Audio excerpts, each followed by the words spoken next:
We back? We live? Live? We live. We're here? Live. We're here.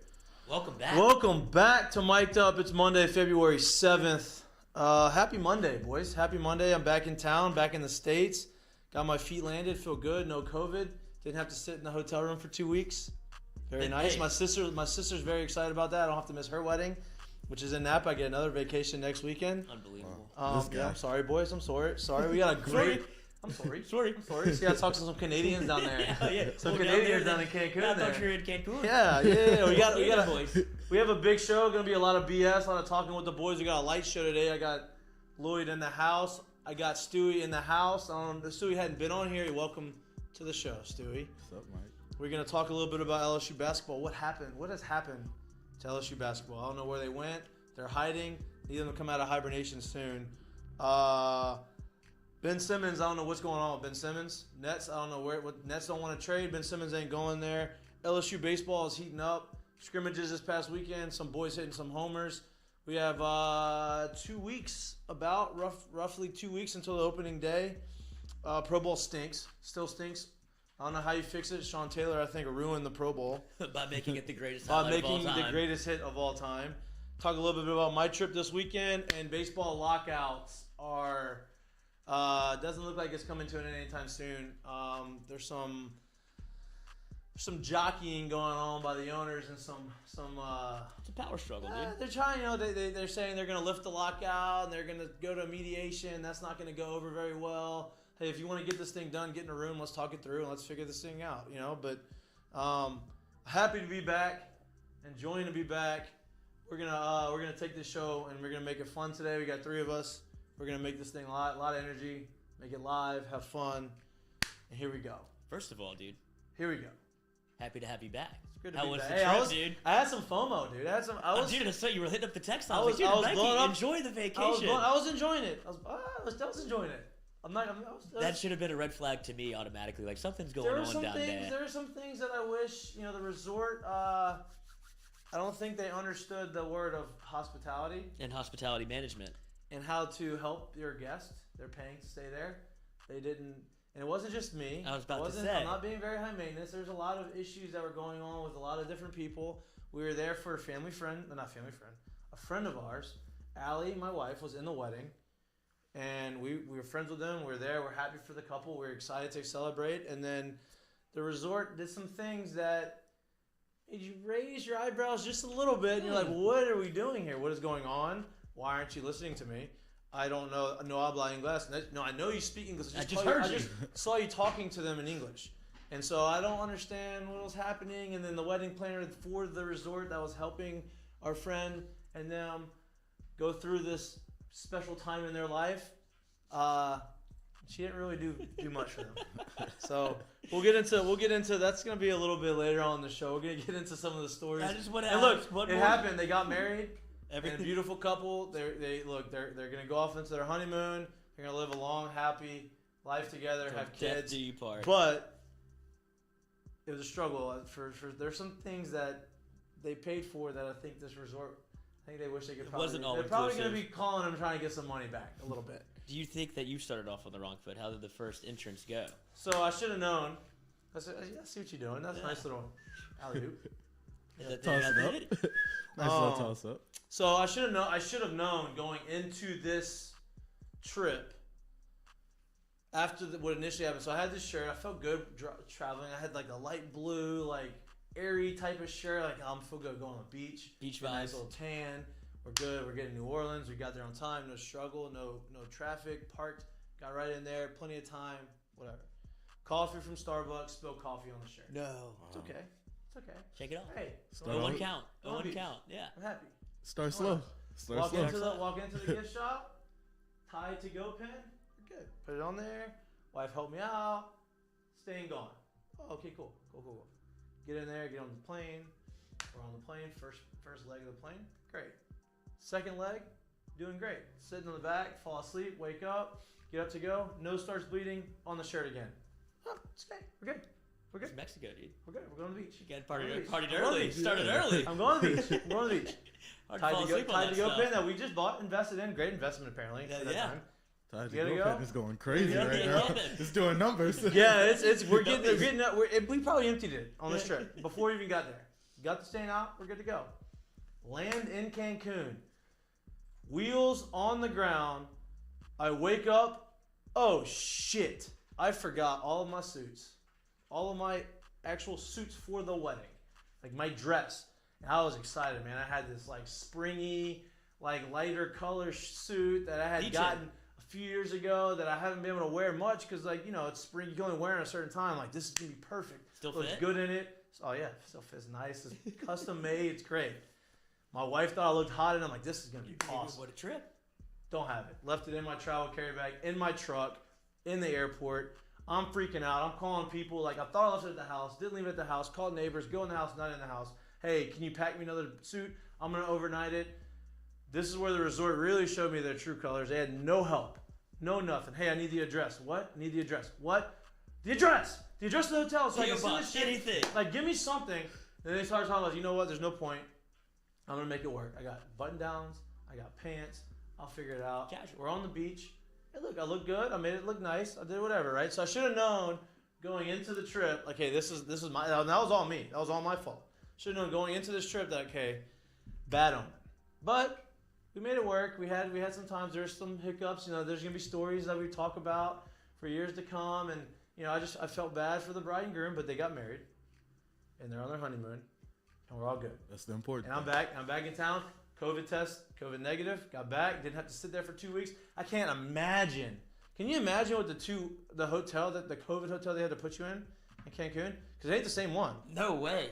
Because they're not giving you your room back, the one that you were just staying in, and put all your COVID in. They're not going to be like, hey, go back Dude, to room it's 615. not. It wouldn't have been the same room. No. 2 weeks. My sister's getting married. I am walking my sister down the aisle, giving her away. I have to be there. We had contingency plans going into the weekend, just in case we came up positive. Nope, but they made us sweat. So we went in. You had to take it 24 hours before you leave. We go and take the test, right? You have to do the whole nose thing. So, and we had like me and another one of our friends. We split like a suite. It was cheaper to do 2 rooms, right? So you walk in, and so we had to all 4 take it because we were all kind of in connecting rooms. Yeah. So we go, we take the swab. They said, hey, we're going to give you the results by 8:30 p.m. And this is like 10:30 in the morning. I'm like, well, if I'm COVID positive, wouldn't you think that we probably should get the results right away if you were just strolling around the resort, just giving COVID to everyone? Like, what? I don't understand. 8:30 is middle of the rehearsal. The reception. No email.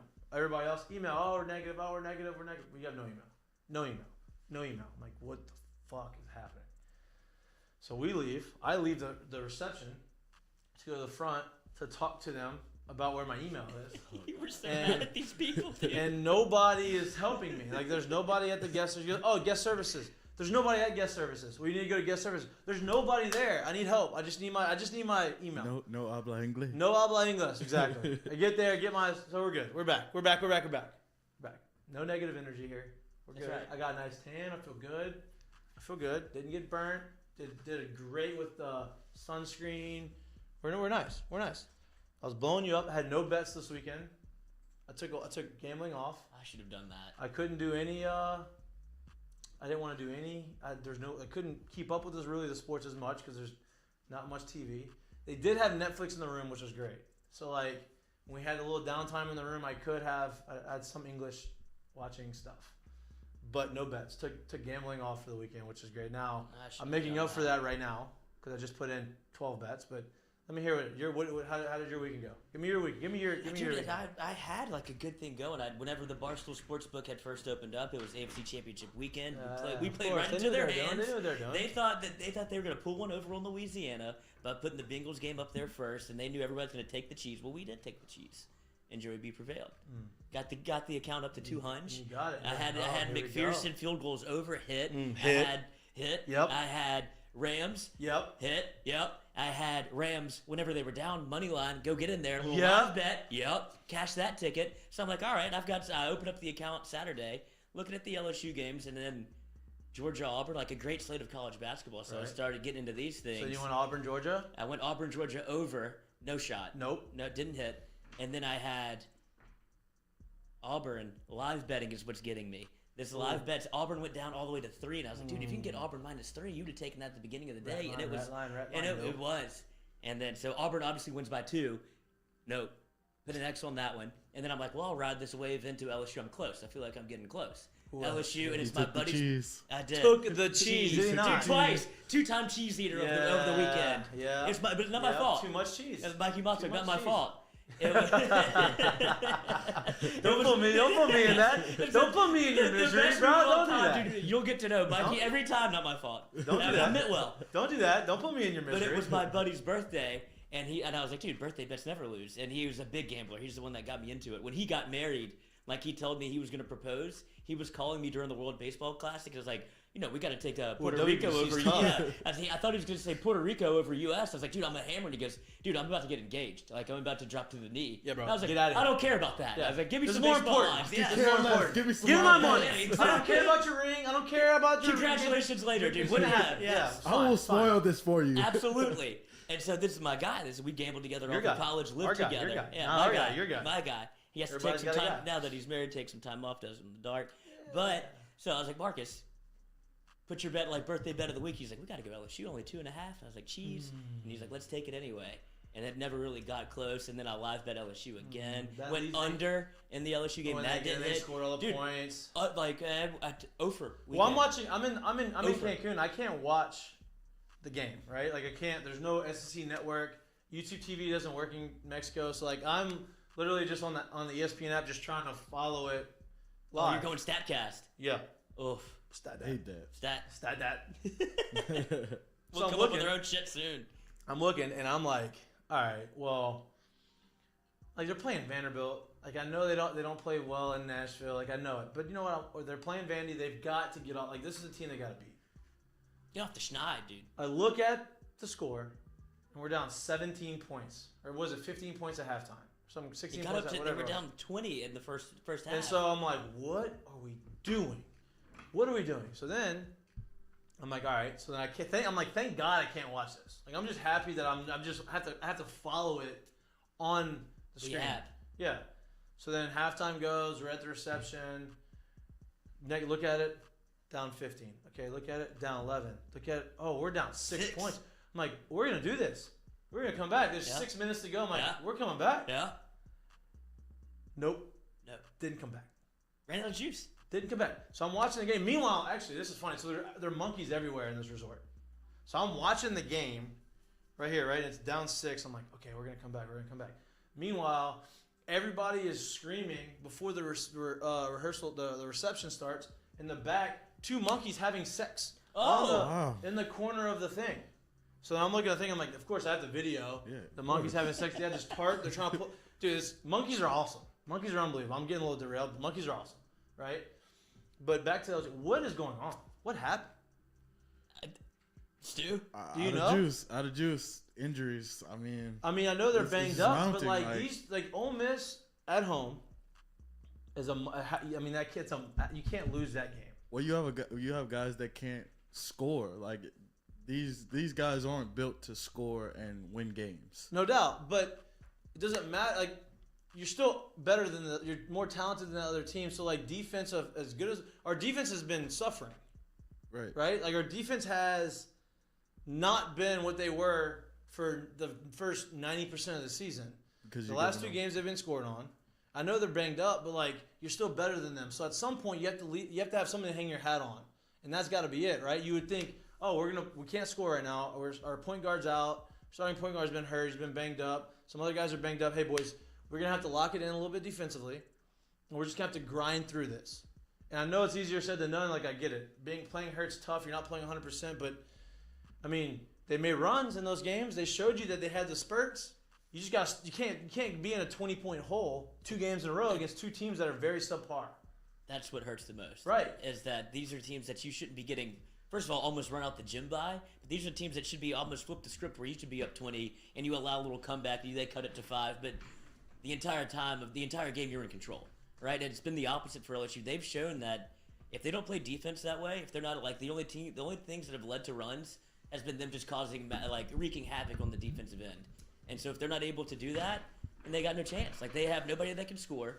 And once they do, like the guys that do the only positive thing that can come from this is in the struggle that you could see some like you get some character building right before March where it's like, all right, we've been in the shit before. Now it's time for us to be able to kind of bounce back a little bit because we know we've been in the darkest of places. Like we've been down 20 on the road. So that's my thing is like, so you're right. Like there is some character building. There's some chemistry that you build. Like you get through the struggle, you get through the grind of the bad part of the season.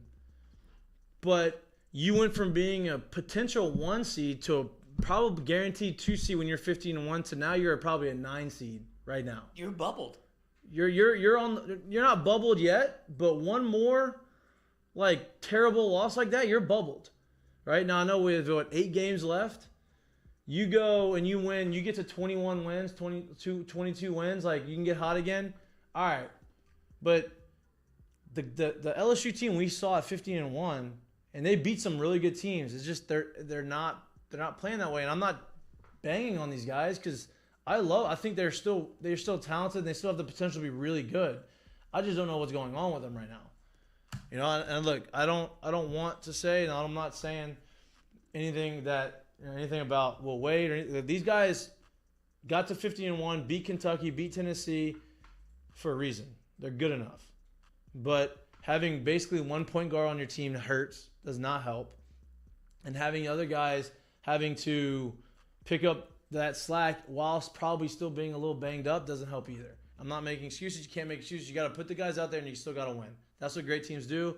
That's not what they're doing lately. And they are an and absolute. I'm hoping they spin it or turn around. Absolute stay away team. Can't bet on them. Can't bet the under anymore. Can't you don't know. You don't know. You don't know. You don't.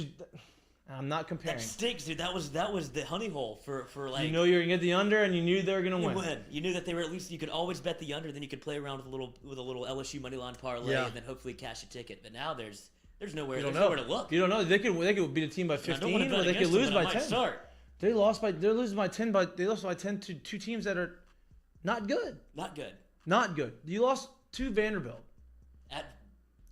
At Vandy. Name one player aside from Scottie Pippen Jr. Then you lose at home. There's a kid from Louisiana on Vanderbilt. There is. Yeah. I did read that. I did read that. Derek Stingley. Dunham kid. Yeah, Dunham kid. Dunham. But you know, and I'm not saying look, basketball is they're coming up like people are upset. And these like people like the overreacting people are like, hey, let's fire Will Wade, this and that. Like, hey, well, we haven't been in the tournament before Will Wade got here. We're in the tournament for the last 4 years. We're gonna probably be in the tournament again this year. Like basketball is on an upward trajectory. I know. And he's won a game every year he's gone. Yes, and I know that we want higher. We have our expectations are raised because of what has happened the last 3 years and how the season started. Next year is supposed to be like the big year, right? And if it doesn't happen, I can see that the voices will probably be a little louder.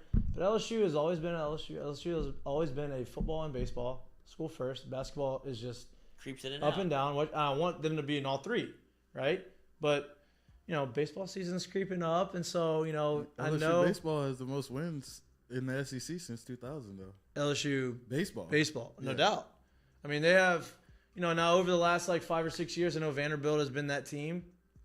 But hopefully basketball rights the ship, has some momentum going into the offseason. But let's talk a little about baseball. Because these boys. Hate to put the kibosh on LSU basketball just to end this up, but I can't bet on them again. I'm not betting. Show me. Show me.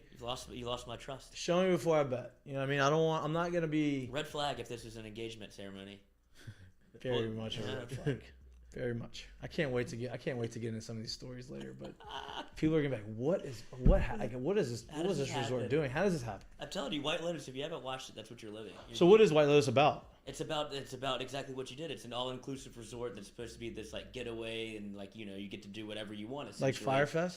No. It's like it's like an actual resort. Like it's just it's showing. It's like a comedy of people that go to these resorts like these. It has like the white collar people that are like scrapping together to have a vacation, the rich divorcee, the family that goes together. And it kind of puts the pieces together of everybody's experience at a resort. I gotta watch that now. But the thing is, they had one guy that went with his fiance, like they had just gotten married, and this was their honeymoon. Oh, no. And so he is the one that does exactly what you do. He keeps going to the front desk. He keeps going to the front desk. Like, he won't leave the guy alone. His name's Armand that runs the hospitality, and he did exactly what you did, and I would be nervous if I were you if you ever go back, is what I would say. The show is an unbelievable turn of events. Whoa. So you I gotta watch it. You should have watched it before. I will tell you, I'll never be back at this resort. I will never, ever go back. Like, I just won't. Never say never. No, I'm saying it. I'm not going. Wedding, my sister to be married. They say, "Oh, by the way, we're not getting married. We're getting married here." I'm not going. Sorry, I'm not going. Like, that's. What if she was getting married at the same place? Would you tell her nope. stop? No, we're not going. We're moving it. You we're really moving don't want it. to get married. We're moving it from there. Yeah. We're not doing it. You don't want to do this. Like, she's not. Just went. She's not. She's not. But back to LSU baseball. These boys are good, man. I know the scrimmages. I know it's been cold. These guys are banging. You got all the big dogs are hitting homers in the scrimmages. And, like, to me, that tells me that these guys are locked and loaded. It's a hard playing the scrimmages, like the preseason scrimmages are the hardest things to get up for because it's cold weather. You're just getting back, so you're really not in you're finding your groove. And it's not like the fall where it's like, this is like our season and you got a little break. No, you're ready for the season. Like you don't want to just hang out and just play these games because the season's 2 weeks away. It's like you just gotta get there. Finally, you get there and it's like, all right, we're here, but the lead up part is tough because you don't really like you want to be there because you know you're getting ready, but it's just hard to get up, and it's freezing cold. But these guys are banging. You got Cruz hit homers, Beloso who has made some swing changes, looked great. He's not as steep in his swing. He's not falling down. He is like in his legs, use the ground, ripping shit. Homer. Barry, who came in as preseason player of the year from most of these pundits. Polls. Yeah, most of the polls that are going out there and saying, hey, this guy's going to be preseason player of the year. Homer. You have Doty hit a homer the first day. Boys are banging. Now, obviously, the pitching is the biggest question. I saw our boy Fontenot pitched. He threw 3 innings, walked a few guys. Can't do that, but threw 3 innings, punched out 5, walked 3. Don't really want to see the 3 innings with the 3 walks, especially if you're trying to start. You don't want to continue to do that. If you're trying to get deep in the game, you got to throw strikes. You can't rely on walking guys and punching out the side because you're just not going to be able to go. You're not going to get through 5 innings, right? But these guys are ready, man. I mean, I've been talking to him. Dylan Cruz is coming in soon. He's going to come in studio, talk about it. That guy is good. 1-1. I mean, he shows he can. I don't know why that keeps happening. He shows that he can play elite defense, and he plays perfectly fine defense. I think he's going 1-1. He's the best college hitter that I've seen since Anthony Rendon. And Anthony Rendon, as a freshman, hit 380 with 20 at Rice. And Dylan Cruz his approach is awesome. He has an advanced approach. All he does is try to pepper shit to right center and drives. He hits oppo homers all the time. You try to get in there, he pulls it over the scoreboard, right? He understands what he's trying to do at the plate. I mean, you have 5 All-Americans in a row in that lineup, and they're not even talking about Gavin Dugas, who hit 19 home runs last year. So the lineup's going to be deep. It's exciting. I'm going to try to go to some of the scrimmages this week. I'm going to try to go to the first. If I'm still here, I'm going to try to go there. Now, we're going to get into this. The lockout's not looking very good. It looks like we're going to. Good for this. It's good for this. It's good for me being in studio and for the show, maybe adding another show a week. But it's not good for baseball because it's going to get delayed. But we're not there yet. We're still talking LSU. I was talking about LSU baseball. Trey Morgan was in here last week, and he was awesome. Talking about his approach, talking about the team, talking about how excited they are, how good they're going to be. And I think that guys know that, like, hey, on the mound in particular, I think they know, like, hey, I'm going to go out here. I'm going to have to figure some shit out. I have to, if I want to play – and I want to be the guy that my guys can rely on, the offense is going to score me runs. I got to go out there and I got to compete. Just put us in a position. I got to go throw strikes. I got to compete. I got to get these guys in a position to where they can win the game late if I need to. And I got to show my staff that they can rely on me. And I think guys are going to do that. They're going to step up. One guy I think that's standing out is Blake Money. Blake Money's been he lost some weight. Yep, and he had a good year last year. You know, he's kind of tailed off towards the end of the year, but you're right, he lost some weight. Endurance is he's gonna be better. His endurance is gonna last. He's still throwing hard, hadn't lost velocity. Sometimes when you lose a lot of weight, CC Sabathia did it in the big leagues. CC is a big dude, he was bro. Smashing like 8 bowls of cereal a day. Big dude, like he was 300-some pounds. He was throwing cheese, right? One of the better pitchers in the game. Lost all the weight, got real lean, stopped throwing hard, started getting hit. Said, "Fuck it, I'm getting fat again." Dude, what a life! I'm getting fat again. I'm gonna get fat. I'm gonna throw hard. I'm gonna get guys started shoving again. Now you look at him. Have you seen him lately? Go look at CC Sabathia. He is cut up. Absolutely, he is shredded. Like, are we talking Joe Thomas level shredded, the offensive lineman for the Browns? Look at him. He is like he's shredded. You look at him, you're like, this is not the same guy. Like, he is like. Absolutely. Oh my God. Yeah, yoked. Show that. Put it up on the screen. I got to. I mean, this guy is yoked. He's in Men's Health. Bro, he is like, I don't know what he's doing. I don't know if he's on some PEDs or what. Has to be. He is like, this isn't the same guy. This guy looks like a football player now. I mean, he doesn't look like he pitched. He's a football player. How old is he? I mean, he's probably upper 30s, I would assume. 41. God. 41. 41. Look at this man. Man at 41. CC is yoked, bro. Can't throw, though. Got to be fat to throw. I mean, but he don't have to throw now. Is there a better deal than that, though? If, like, sorry, dude, I have to put on weight or else I won't be good at baseball. It's like Babe Ruth. Is that Bartolo Colon, the thing on baseball, the baseball comment is, you know, oh, these guys that are shredded and they look good and they're in shape, they always pull their muscles. You can't pull fat. Can't pull fat. That's what they say. As the pitchers say, they can't pull fat. Well, it doesn't look good. I don't know if it looks good. But if you're gonna throw 100 and you're fat and you can make it through the season, go for it. Go for it. I mean, I'm not. Same thing John Daly said. That's how he lives his credo. But you talked about you can't pull fat. You talked about like how the boys were a little juiced up for essentially winter baseball. Yeah. Like, you know, if you're like kind of in the grind of it all, then you like start playing and it's like, man, I don't really want to be out here, but we have to be out here. How much does that change whenever you get like a new coach in the building? We're like, bro, I feel like I have to prove myself all over again.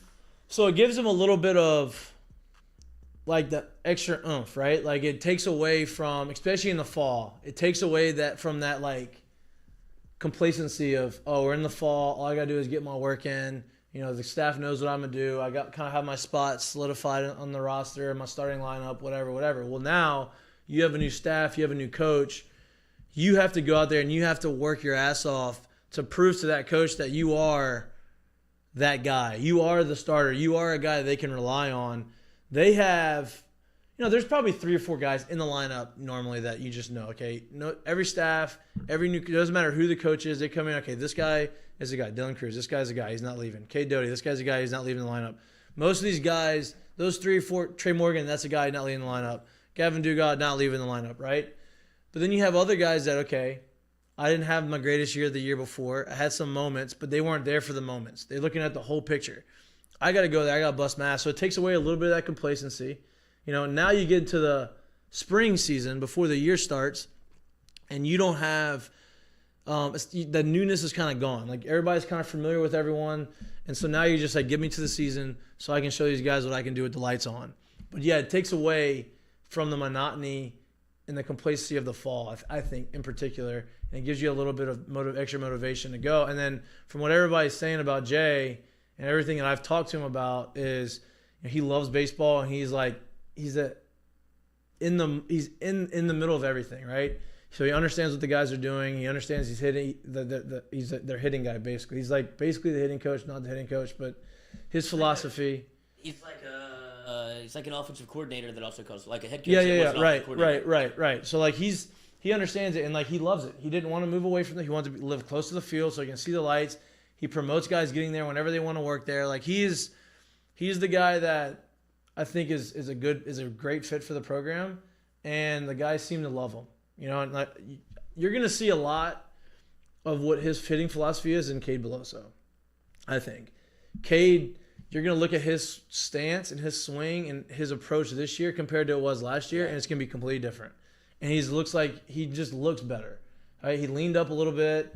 He's just you can just tell by his approach at the plate, like, man, this guy he's comfortable. Is going. Yeah, this guy's gonna have a pretty good year. He's gonna be back to like the freshman year. He had a great year. He has a nice swing. Like he's a good. You could tell he's well, a good. He has a good feel for the strike zone too. Right. Like he doesn't chase a lot. He walks. He battles some stuff off, and then I think he just got in some bad habits last year. And it's hard mid-season to fix that. You're trying to.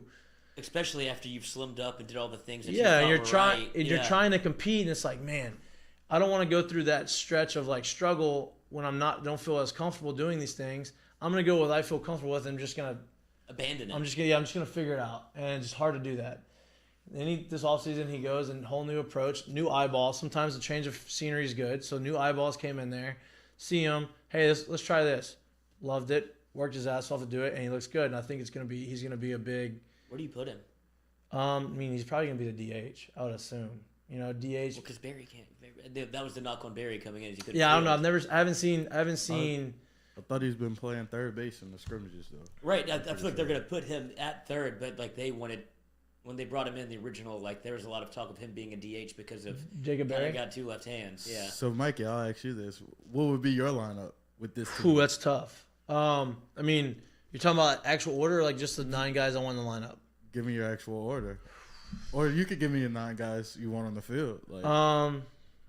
That's tough. So the catching position for me is like, who's the transfer they got? McManus. So he's behind the dish. He's not leading off. Dylan Cruz is gonna lead off. I'm gonna put. Honestly, I would like Trey Morgan to lead off. He's a true leadoff. And I want Dylan Cruz number 2, Jacob Berry 3. I would put Doty 4. I would put. If you could do this without looking, that'd be incredible. I put Doty 4. I would put Duga 5. I would put. I'm missing someone. You got Beloso out there. I'm missing someone else. Thompson? Jordan? No. Hold on. Who are the 5 All-Americans? Doty, Berry, Cruz, Morgan. Berry, Morgan. There's one more. Doty, Cruz, Trey Morgan, Jacob Berry. Yeah, this is 4. Dugas? Is he an All-American? Okay, so let's say Dugas. So those are 5. So I would go Morgan, Dylan Cruz, Jacob Berry, K. Doty, Dugas. Those 5. Then after 5, I would go 6. I would go McManus. 7, I would go Thompson. 8, I would go to Giacomo if he's going to be in center. I don't know what the outfield situation is going to be right now. And then 9, Beloso in there. I've missed Beloso. I'd probably switch the catcher to Beloso. Yeah, switch McManus and Beloso. That's a deep lineup. That's deep. It's deep. I'm impressed. I did without looking at the roster. Yeah, got lost a little bit. I got lost a little bit. We came back. I think McManus might have been an All-American like at his previous. He is. He's getting some pub. I was looking at some articles. He's good. Yeah. But he's another Jay Johnson like stereotypical guy that can just rake and then he'll worry about defense later. Yeah, but I think he's okay. I think he's okay behind the plate. Player. I think he's okay behind the dish for sure. But I mean those 9. That's a stacked lineup. You're not going to get much better lineups than that across the country. I think that's probably the best lineup in the country. So that would be my 9. You want the thought of it is you want your top hitters at the top 2 spots. They get to hit more. Because you hit more. Like I know Barry's the guy, and like you want him, but like I mean Morgan, you also want him to be able to drive some guys in, and so you want to be able to have Trey Morgan who's going to get on base. He walks. He has a great eye. He has great play discipline. You have Dylan Cruz who's going to be able to drive him in with a double or homers, and then you're just going to. The Toronto Blue Jays kind of showed you last year that you can't have too many. Like, there's going to be RBIs for everybody in the lineup, right? Everybody scores. Yeah, like the Blue Jays probably had. I think they had 4 or 5 guys that had 100 RBIs last year in one lineup. Wow. And so everybody's like, well, fuck. I mean, if you hit the ball. If you have 3 guys with 100 RBIs in a row, like who are they driving in? Well, the lineup's deep enough to where there's going to be enough. They're not going to drive him in every time. They're not going to hit a 3-run home run every single time this guy's up. So the guy behind you is going to have some opportunity. So And, you have to have guys that are able to do that. Maneri used to always talk about hitting in the clutch. I don't believe that hitting in the clutch, like most people have, if you're in the middle of the lineup, you're going to have more opportunities with guys in scoring position. So you're going to have more RBIs. Just in the same, but there are guys that have, like DJ LeMahieu when I played here, has a clutch gene. I mean, he was the whole reason why I had the opportunity to hit the base hit in the 10th inning against Texas. 2 out, 2 strike, double down the left field line, scored 2 runs, and that saved the World Series for us. It saved the game. He had a walk-off base hit against Auburn earlier in the year. You have guys that just have a knack. Blake Dean had a knack for getting the big hit. They just have a knack for doing it. But to say that, this guy drives in 100 RBIs a year. He's hitting the 3-4 hole. Like, he's just gonna have more opportunity. Doesn't mean he's necessarily the clutchest guy ever. He's just like the guy that's leading off is not gonna have as many opportunities to drive as many guys in as the guy hitting 3-hole. Is what I'm saying. You gotta set the table. Right. You have a guy that needs to get on, and your 7, 8, 9 guys have to be able to get on for them to have RBIs. And Cruz and Trey can both run. That's the other thing. Is you're able to put you put them on. If they walk, they're in scoring position. Jacob Berry hits a double, they're scoring from first base. You know what I mean? Or they steal second. So like you want to have guys that can create havoc on the bases, and that's what we have, those guys that can. And that helps run production. That helps whenever you face an ace on the bump. A guy's throwing 95, 96, 97, nobody can get hits off of them. Battle, get on first. Okay, now you got to throw out the stretch. And now, okay, I'm gonna sneak this stolen base. Now I'm on second base. Now I'm in scoring position. Nasty slider, catcher catches it. Base runner gets to third base. Now you're on third base with less than 2 outs, with a lot of pressure on the catcher and the pitcher. Now I can't spike that curveball or the slider anymore because now the guy's gonna get in. Next guy ground out, base run scored. That's how you able to score runs without having to be able to drive guys in all the time. And so to me, that sometimes is more important than the guy that just wants to just hit the homers and doubles. If you have a guy that can have productive outs and can battle, and that's what Trey Morgan mentioned. That he was like, one of his philosophies is like, we're not going to strike out. We're going to make it hell on the pitcher. We're going to fight pitches off. That's all goes into it. Is being able to say, this guy worked a walk, got to second. Now he's at third base with less than 2 outs. All I got to do is put the ball in play, and I'm going to score him. And I think that's gonna be the biggest difference you see from this lineup and last year's lineup. But I'm excited. I mean, I'm hoping.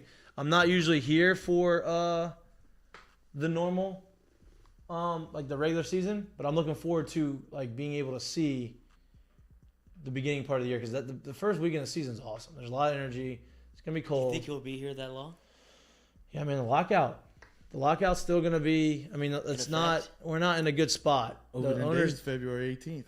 What's that? February 18th is opening day. LSU. Right, and it looks like spring training is going to get moved back.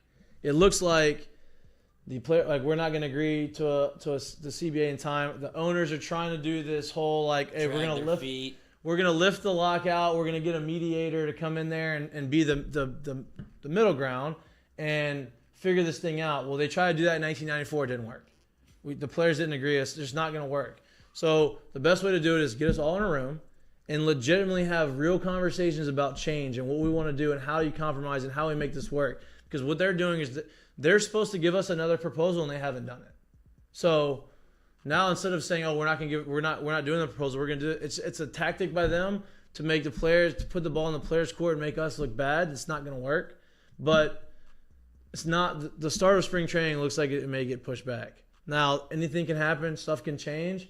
So, yeah, it looks like I may be here. And I don't have a job. So, I'm looking to I got to get a job. I got to get a team first before I go. And I think that's going to happen is just got to be patient. You got to grind this thing out, man. Because I was just thinking watch parties while you're here for LSU baseball would be electric. I would love to have watch. Here. I would love to do that. I'd like to be at the game, but like the games that I can't go to, no doubt. Talk about it. Talk about strategy.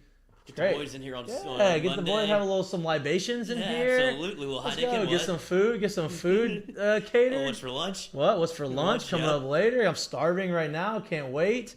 But yeah, I don't know. The lockout thing, man, it's a big clusterfuck. It's going to get figured out. I want it to get figured out sooner rather than later. But we're going to take a little bit of a break, a 2-minute break. I'm getting blown up with bets actually right now. Oh, like there we go. The guy. People are sending me, our guy is sending me some bets. We're going to talk about our bets. I did not give a shout out to my people out in Lafayette, Sterling Automotive. But they're spinning up. They are spinning up in the right, the left corner, left-hand corner, my right hand when I'm looking at it. They're the best, bro. We actually, me and Allie are talking to them right now about getting a new car. She wants a little bit bigger of a car, planning for the future, maybe having kids here soon. We're not, we're planning. I'll put things out there yet. We're planning. We're planning. We have kids. Kids are in the future. We want kids. So, hey, right now is the time we're trying to sell our car. We're trying to get up. So, look, they've been great. Made the process very easy. Trying to figure out what we want to go, where we want to go, how we want to go.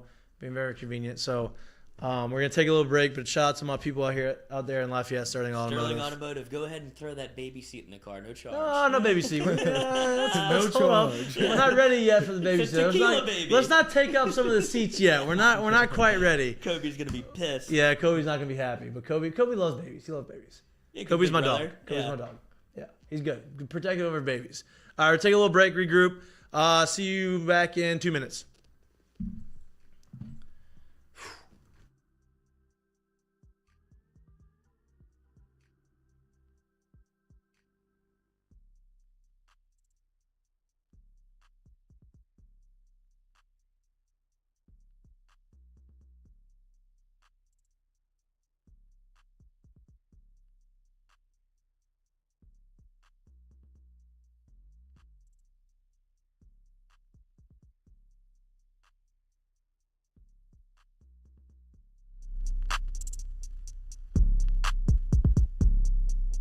Gearing up for spring and summer down here in South Louisiana, and you want to keep your lawn maintained during these sunny seasons, get in touch with our friend Blake Abear over at Abear's Lawn Maintenance, where he says, you grow it, I mow it. 225-485-8022. 225-485-8022 is where you can find Abear's Lawn and Maintenance, the official lawn and maintenance company of the undisclosed location.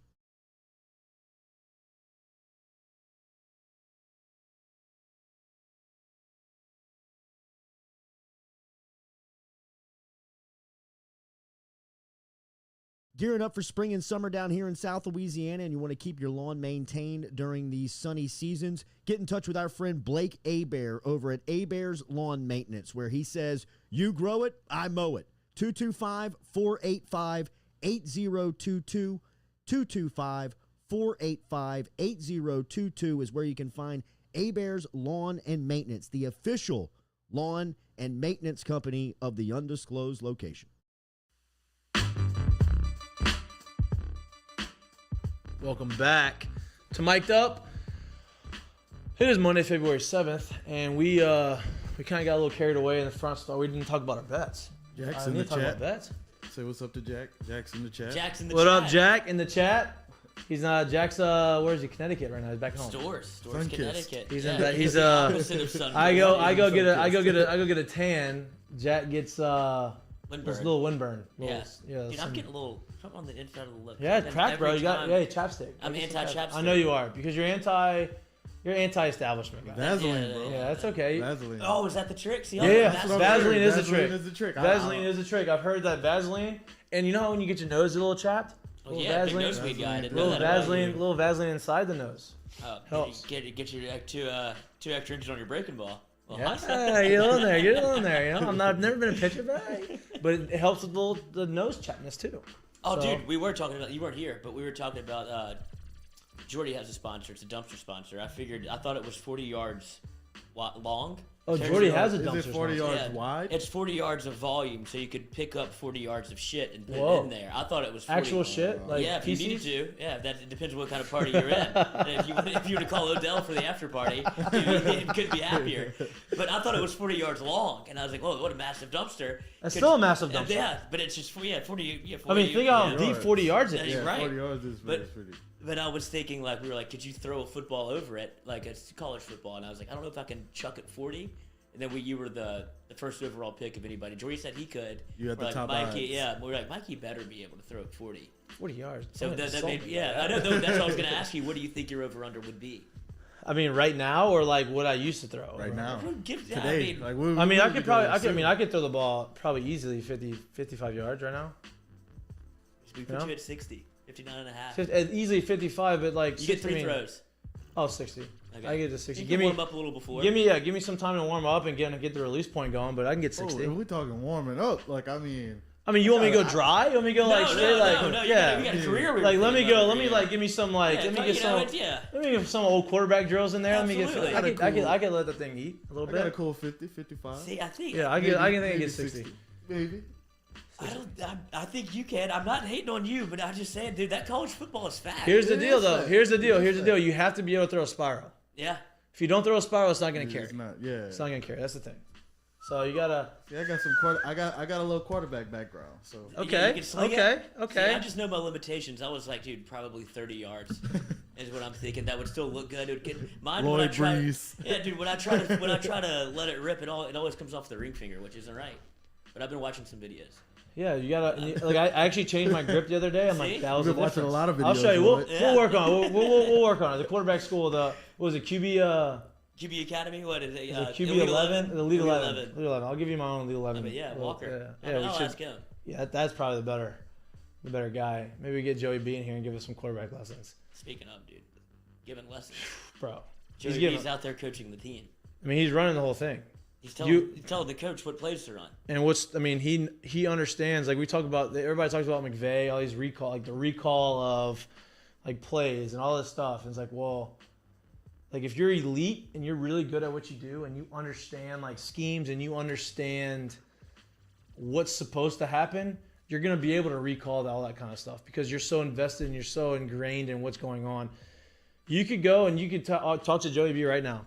Joe Burrow would be in this room and you say, hey, man, I want you to talk to me about when the Rams come in, personnel. When they have this personnel, who comes in, who goes out. When they have this personnel, who comes in, who comes out.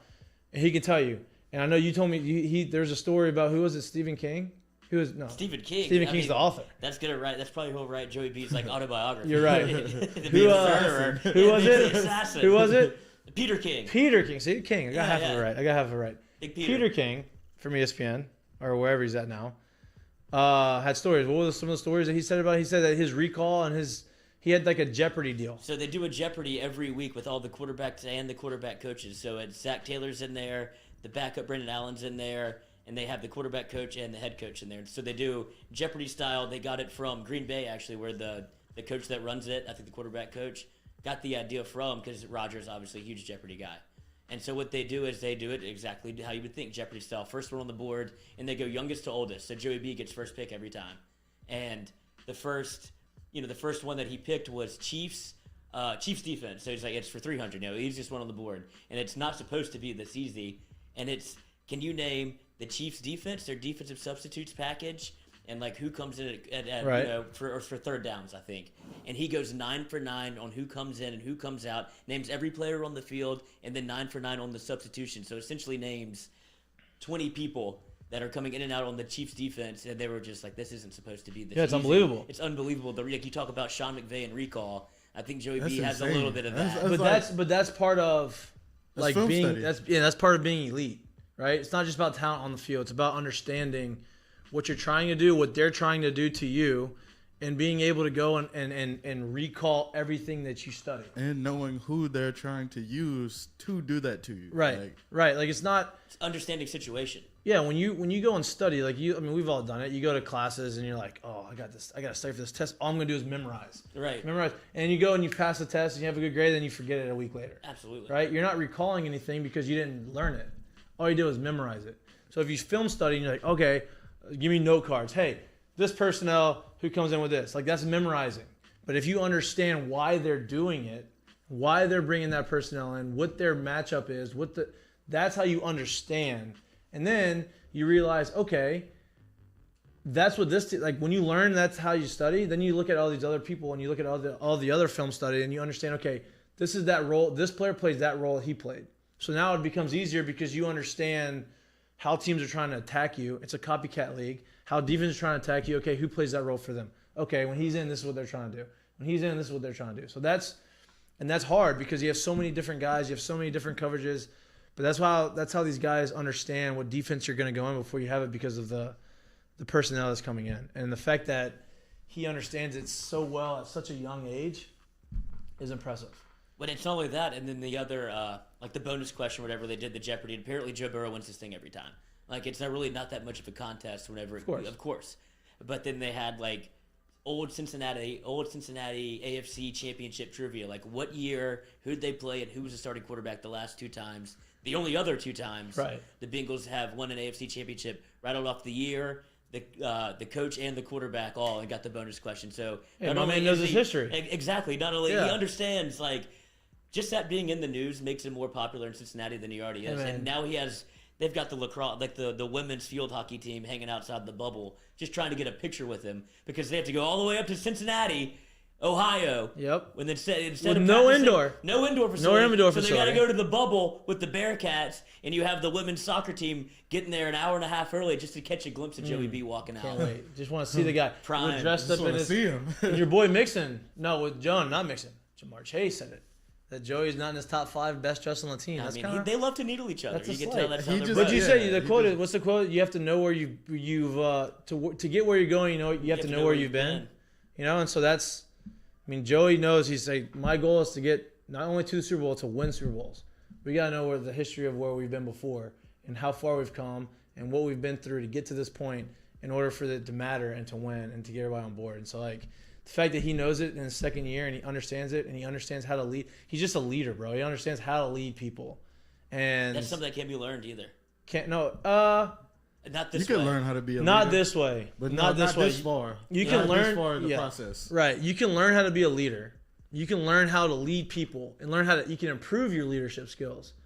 But you can't there's an innate ability that you're just born with that says, you know what, I have people that just want to follow me. Yeah. And that comes from the confidence that he brings out. That comes from the way he goes about his business. That comes from him never wavering. Like that's just, people see that and he produces. He produced because of all the stuff he put in, but seeing that production and seeing guys, man, this guy puts his time and work in and he's a dog, they follow him and they just automatically just are attracted to that. It's something that not everybody can have. It's not something everybody can teach. All right, to our bets. I'm ready. I took a long time off this weekend from bets, and I got the itch. I don't have an issue. I do not have an issue. Okay, yeah, itch. I don't have an issue. I just have fun. I just have fun with my gambling. One of these days I'll get a monitor here, so I don't have to look back. But well, yeah, we're going HDMI quarter dude. We're working on it. We just need a long one. But I got my picks. I got Knicks Jazz game. I got over 218. I got the Stony Brook game. Yeah, this is when you start saying you're not addicted. New Hampshire Stony Brook game under 138 and a half. That feels right. Under feels good in that game. Yeah, Jesus. South Dakota, North Dakota State. Over under how many not white people on the court in New Hampshire and Stony Brook. It's going to be, how many people are on a basketball team? Oh, you know what? Hey, I did my research on that. I bet. Yeah, I did my research. I went on the internet. I looked this up. I don't know that. I know Stony Brook is in New York. They both, yeah. So probably big rivalry up there. Yeah, whatever. South Dakota, North Dakota State, big rivalry. Over battle for the state line. Over 138 and a half. The Pitt v the Virginia Tech game, I got over 129 and a half. Virginia Duke over 129. I also have some other ones in there that I'm not. We don't have enough screen space to have all my bets because, like I said. But he's not addicted. But you know what? It's not addicted. It's an investment. I'm gonna win. Exactly. My guy gave me some bets. These are some of the bets from my guy. We're gonna hone in our guys. Every day our guy's gonna give us some picks and we'll throw them on there. So if you want picks as the games are going, if you want live picks, we're gonna have them. And we'll just throw them out there. All on Twitter, right? We'll throw them all on the Twitter. All on the Twitter, which is gaining a massive following. Yeah, we got 1,100 followers on that. Wow. Thank y'all. Keep following this thing is just jumpy. No, I got it figured out. This thing's jumpy. 1 is when you stand up. 0 is when you sit down. Oh, yeah. 3 is me. You want to try it? Yeah, absolutely. Okay, let go. Stand up. 1. Boom. Sit down. 2. Boom. Or 0. Look at that. 0. I almost hit something, but it's good. We did good. We did good. Good. I have this thing locked in now, dude. So Lloyd, you have all of your futures, so it's hard. Well, I have some NFL bets. I'm gonna wait till Wednesday that I want to announce and say. But Super Bowl's my favorite because like the coin flip is electric, the Gatorade bath electric, I think you can bet on that. Yes, you can. You could guess the color. Mm-hmm. You got to bet on the color. You got to go orange, right? If since he's in it and they win, you think it's gonna be orange. I'm gonna go. Right. Honestly, I'm gonna go hard. Like no, because they usually go like away from like orange. I would go like yellow. Maybe. I'll tell you what, or blue. I'll tell you what. Blue. I'll tell you what. Whenever they put in the dugouts, whenever they put us orange Gatorade, I'm upset. Like, what are we doing? That shit is nasty. Nobody likes orange. Oh, Gatorade. I don't mind orange. Of course you don't. What's wrong with orange? You're an outlier. Nobody likes orange Gatorade, especially in there. Like, to your power rank, your Gatorades. Ooh, blue one. Which one? Cool blue. Cool blue or Arctic blue? Arctic Freeze. Are you going Gatorade or Powerade? Gatorade, dude. Sorry, LSU. You're on the wrong side of Powerade. this. I like the blue Powerade. Oh, because you've been brainwashed. You had to drink LSU Powerade your whole life, Coca-Cola product. You don't have a choice. But Gatorade is objectively I do like blue. Better. Blue, no matter what blue. I don't like the dark blue, like the light blue on the Gatorade. I can do. I like lemon lime actually. I do too. I like red, the fruit punch. That's old school. That's like hate grape. Is there grape? There's a grape zero that's pretty good. Yeah, I don't like grape and I don't like orange. See, the last year the color of the Gatorade was blue for the Bucks. Oops. You think they would go red? So I think it comes down to we have a line to Joey B. We have his dad. We have Jimmy's dad. Yeah, but what do you think the max bet you can put on that is? I think as much as you want. I don't think so. I bet you they have a max on it. No, because somebody knows. Orange was the year before. Dude, do you think that'd be Orange was 2020 Chiefs. Kansas City Chiefs. Blue was the year was 2019 the Patriots, and then the year before that for the Eagles it was yellow. The Patriots didn't have any in 2017. What? The year before that for the Broncos it was orange. There we go, dude. Orange is on a heater. New England Patriots the year before that, 2015, was blue. Blue and orange are killing it. So, but you can see the correlation. New England did blue both times. Okay. The Giants. There's a preference of the team. We don't know what the Rams did because it's probably a preference of the team. Right. That's what I'm saying. We have a line to these guys. We know Jimmy's and Jimmy's. We know Jimmy's to know the Joes. The Jimmy's and the Joes. So if we can talk to them and see what their favorite Gatorade is, we might be able to sneak a little line in I here. feel like Joe, little inside info. I like it. I like it. Joe and Jam are blue. Savvy sold separately. They're real blue guys. I feel like they're blue Gatorade guys. We have to do some research. I bet you can watch some NFL films and something and get sneak a little Gatorade in. See where they're pouring it. Yeah. LSU here we used to do it was a mix. So it was like a greenish bluish thing. It was like lemon lime blue. You went with the new McDonald's run through. That was the new. That was like the Tiger mix. It was like the Tiger mix. All right, what you got? Mix. Go to your bets. Let me see them. My picks. I'm rooting for you. You had a tough weekend, didn't you? I did. After I cleaned up in the NFL. Over 5. Mm-hmm. That's how they get you. I know. But they give you the free plays and all this money is out there. It's just. I know. And so I need to diversify my gambling apps. Yeah. Why don't we spread all of our money out and then we'll never collect anything. I still have tickets to LeBurge that I have to go bring in. Me too. We got to do that. I got to do that today. Maybe so. After what's or maybe tomorrow after your day. My boy in the chat, Dre, he says white Gatorade. Oh, Arctic Freeze. Wow, I do like Arctic Freeze. Some of these things on here have clear Gatorade. Like some of the years they had clear. Wow. So. Wow. Okay. Let's go. So what you got? We will put a Gatorade bet in. We are. And a heads and tails. We'll do that on Wednesday or Thursday, Friday. What day? Wednesday. We got Chad Jones coming in Wednesday. Yeah. Fire. Chad can't wait. Meet Jay. Whatever he picks, I'm riding. Jay Mitch is coming in. I have to ask Chad about his game against Hanson. Southern Lab played Hanson in the playoffs one year. Perfect. He went crazy. Chad Jones stories are legendary. Can't wait to talk to him. But for my picks, obviously everybody knows my future story, so that kind of stinks. Rams, Bengals. Rams. Then I put a little Bengals in. So I'm already essentially hedged with the futures, and so I might take a little points with the Bengals just to do it. Yeah, but I think it's going to be a big props day for me because what else can I bet on? I like the under in the game. I don't know about the total. 48.5. I do like the under a little bit, but I can see that people tighten up a little bit. The Super Bowl Bengals defense is better. Well, it's been under. They've been under. They've been hitting the under. They hit the under for the Chiefs game. They hit the under for the game before that. We took the over in the AFC Championship. Bared fruit. Yep. And so now these are the props that I've already thrown out, and it's no slight against Joey B. Just the man likes to take, just like all of us, likes to take a little cheese, and it's going to be Jamar Chase, Jalen Ramsey, 1-on-1, and I've yet to see Joey B back away from a 1-on-1 matchup with Jamar. So he's going to throw it maybe one too many times. So I think anytime interception. Here's the thing, though. Do you think Jamar beats Jalen Ramsey more times than not in this game? Or do you think Jalen Ramsey has the best? I think it'll be like a split decision. It depends. Yeah. Like, I wonder what the over/under of yards for Jam is. What do you think it would be? Probably like 85? No. 65? I would say it's 65. Probably closer to that. Cooper Kupp's at like 105 again. Is he? Yeah. They don't know what to set it because he keeps hitting the over. Wow. Which is a sneaky pick for you know who I like? They're gonna give you know who I like? You know who I like? T. Higgins. Odell Beckham. Big time. Eli Apple has to cover him.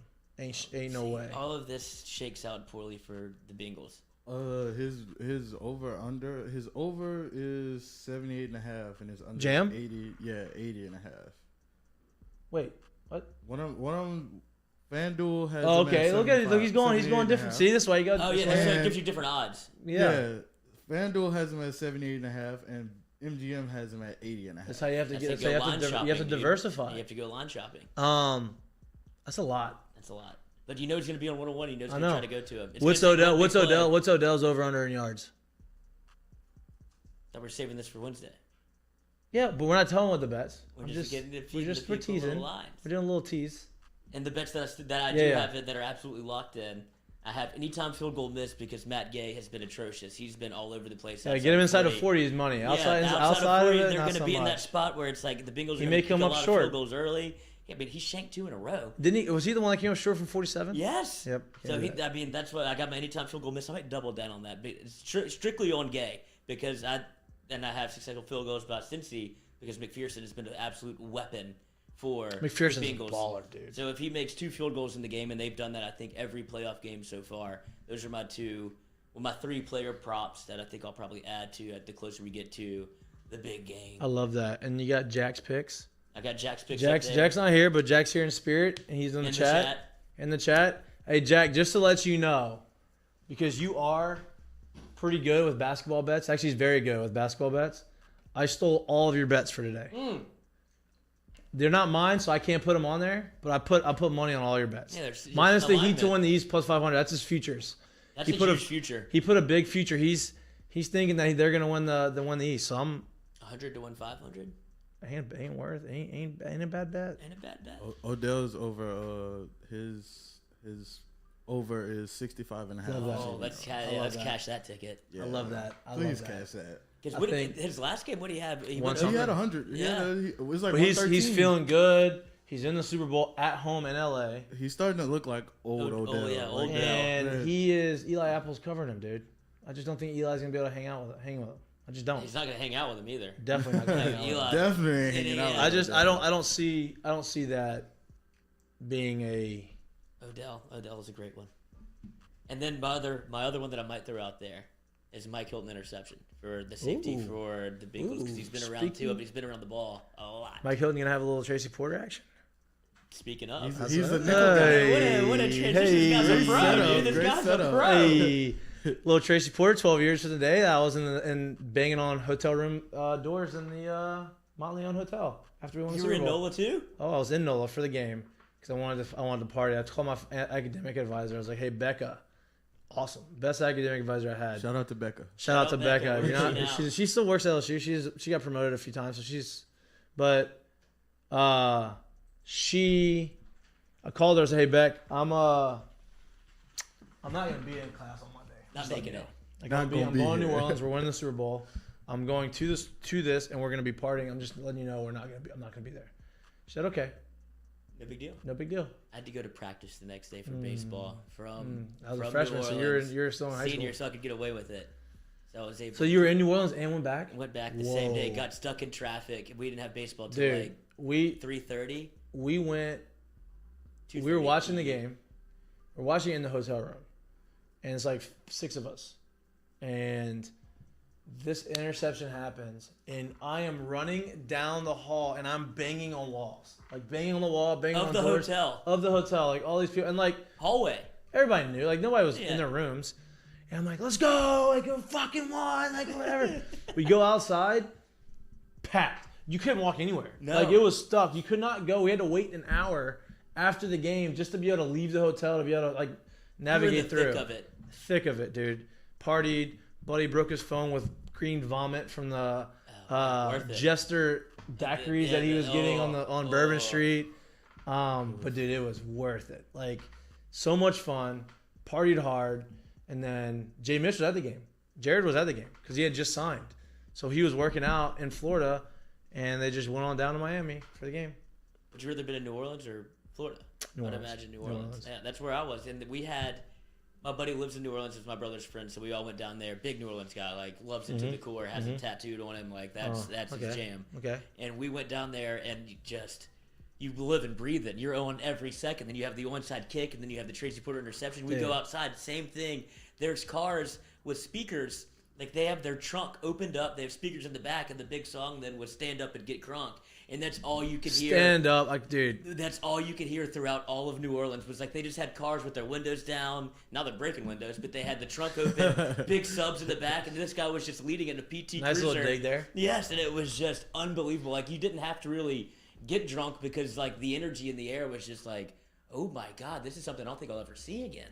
Dude, it was, I mean, it was, and to think that it was 4 years after Katrina. Like, that's crazy. That's not that long. And so you had all the energy, you had all the people there, and it was just a build-up. And it was like, hey, we weren't good. Katrina happened. Then we became pretty good. And then we got good. Then we're getting better, and we're getting better. And you could just feel the build-up. Like, okay, now we have expectations of being winners. And then you win the Super Bowl, and it's like, holy shit. And then you have the hope for the future. Like, oh, we're going to win like 4 more. You know, unfortunately, we didn't do it. But all that built up, and it was just, and then Tracy Porter intercepted it, and I was like, oh my God, this is awesome. I was in 7th grade. Okay. No fun no for me. drinking for you. How old are you? 25. 25. You're my wife's age. My wife was in 7th grade. She told me a story. I had to sign her shirt one time. No fun. Big fan. I had no idea. What a guy. She had the whole team sign her shirt. I was like, thank God I didn't know you in 7th grade. This would not have happened. If I knew who you were when I saw you when you were young. Up, dude. Yeah, like we ain't. This is not. Don't even tell me that story. Yeah, I was like, this is not good, but look at it right now. We made You it. mentioned that it was after Katrina, and I remember we were leaving New Orleans the next day. Like, on the bridge, of course, it's packed, like car to car. Can't do anything. So I tried to see, because I'm nervous about getting back for baseball practice, so I poked through my brother's sunroof and his old, what do you have? The Toyota 4Runner, dude. That was the whip back in the day. I love the 4Runners. Yeah. The 4Runners are good. And so I poked through the sunroof to see, like, how far traffic is. I'm getting nervous. Yeah. And I have, like, the dome on the back of the shirt with, like, rebuilt or whatever. And people start, like, honking and, like, popping out of their cars for the shirt. So I started hell yeah. I was like, I think they're cheering for me. Hell yeah. And I popped back up again. It's like, yeah, let's go. And I was like, dude, this is unbelievable. Whenever you get into those moments and, like, everybody is, like, hyper and, like, hyped for this game and hyped because you won. Everybody's on the same side. In a good mood. Dude, there's not, like the 2019 national championship. You know what I mean? Like, when you're in New Orleans for that, you're like, damn. Yeah. Like, why can't life just be like this every day? Yeah. Why can't everybody be on the same side, have good times, have fun? Like, this makes everything awesome. Right. No matter what you do, you go to work, everybody's happy. You go to work, you have to go home and hang out with your family, everybody's happy. Yeah, it's just everybody's happy because everybody's common interest is successful. Alignment. Love the alignment. But yeah, shout out to Tracy Porter because that was sick. And then there's the crowd out there that thinks it was a block in the back on Peyton Manning, who was just throwing the brakes on. Of course they do. I mean, there's always the point running in, unbolievable moment. Unbelievable. One of the best moments in the Saints history for sure. Probably the best moment in the Saints history. But no, not the best. The best moment was the block. Yeah. You think that supersedes the Super Bowl? I mean, dude, that block. The story. Yeah, that block and the story, and it does. And like just where it happened, coming back to the dome. And who did it? You have to know where you've been to see where you're going. You know what I mean? Got to see the forest for the trees. Is that what I said? It sounds right. To know where you're going, you have to know where you came from, or something like that. Something like that. I don't know. I messed that up. But. Sounds good. But that's what I mean. That's all part of the history. That's all what made that Tracy Porter thing good. But like in the dome, the Steve Gleason block touchdown was pretty sick. I don't know. Maybe it's 1A and 1B, whatever. But 12 years since that day feels like it was yesterday, which is crazy. It's Saints are gonna be a whole different team next year. And now we get into the coaching search. Yeah, look at our segues right now are kind of on money. Yeah. But seriously though, I do want to say this about Sean Payton. This man took all of the New Orleans media to dinner. Did y'all see that? It was unbelievable. Like, good for him, dude. That is like, he's been there for that long. he showed the relationship that he had. He's always had a great relationship with the media. And he took all these guys out, and they were there. It was a long-ass dinner, telling stories, had a great time. You can go and follow these people that were there, part of it, and, like, tweeting about it and telling stories. Like, it just shows you the type of person that Sean Payton is. And I do believe he's going to coach again. Yeah. I firmly believe that. It's gonna suck that he's not gonna be coaching for us, but I'll always be a Sean Payton fan. I'm never gonna hate him. I truly believe that he will be the Dallas Cowboys coach. I know. I don't want that to happen. Like, him and Jerry are, like, really close, and I just have that feeling. But he's gonna coach again. He's 100% gonna coach again. Who are the Saints gonna get? Who do you think? I mean, I know Bieniemy's born in New Orleans, went to high school out in California, running back in Colorado, has been an offensive coordinator for the Chiefs. He's interviewing right now, today, for the Saints job. Is it today? He interviewed yesterday. Or yesterday for 8 hours. 8 hours. 8 hours. I don't understand the 8-hour deal. I mean, what do you need to, like? How does that work? What are you gonna learn? What is 8 hours gonna? I would think he probably, like, did his interview, which was probably like 2 or 3. You know, depending on what they talked about. Mm-hmm. Probably went to the whiteboard. Probably did some stuff like schematically, like what he would do on defense, stuff like that. And then, like, I'm sure the other few hours he was there, he probably, like, met some players, met the training staff, like, to really get a feel for what New Orleans is. So maybe it is some, like, real smoke behind that. Maybe. It's just gonna be hard. I mean, you have to imagine if you go out of the building that a lot of these coaches are not gonna be there, right? True. So you would assume that messes with a little bit of, like, the camaraderie and the chemistry inside the. Look at you doing work over there. That's what I was grinding. Look at you doing work over there. I'm proud of you. Thank you. I'm proud of you. Means a lot. You would think that going outside of the building would mess with some of the camaraderie, right? Like, you would mess with the chemistry. They'd bring a whole new staff. Like, Dennis Allen's been amazing. Defense has been awesome. They built that defense. They all trust him. Like, obviously, everybody thinks he's the front runner. I think he's the front runner. But the 8-hour interview with Bieniemy, like, I don't know. I don't know what you do for 8 hours. I don't know what that means. I don't know what to think about that. Because there would be, at some point, you would imagine that if you're in an 8-hour interview and you feel like you would have known it by hour 2. Like, there's no way this is going to go 6 more hours. And there's reports that the Saints like to interview this style. They go usually between 5 and 6 hours where they show you around the facility. Like, they're taking it's like a day. It's like a day. It's a day thing, but it's usually not this long. It usually is like a 5 to 6 hours to see the practice field. You're going to see everything. Yeah. But for it to go an extra 2 means that they were actually kind of kicking it. It gets to the point where you're very relaxed around each other. Maybe that's a good thing. Right, and I think it would be. Maybe he is. I know there's some history. There's some smoke behind. You know, I know he has a history of being arrested a few times and, like, doing some things. And a lot of that happened when he was younger. And, like, you grow up and you learn from your mistakes and all these different things. But, you know, I don't know how he hasn't gotten a head coaching job yet. There's only 2 jobs left, right? The Saints and the Texans? The Saints and the Texans. It looks like the Texans are looking to get Lovie Smith. I know it was it Josh or Luke? Oh, it's a McCown. One of the McCowns. Yeah, I forget. McCown. I think it was Josh McCown. So never seen porn in his life, Josh McCown. Porn? He's never seen porn in his life? Yeah, he's a big testament of, like, a no porn guy, which I find hard to believe. What rock does he live under? Exactly. Like, that's a hard lie to tell. You'd have to be telling the truth. Does he have, like, social media and stuff? I mean, right. There's porn everywhere. There's porn everywhere. Good for him. Is it?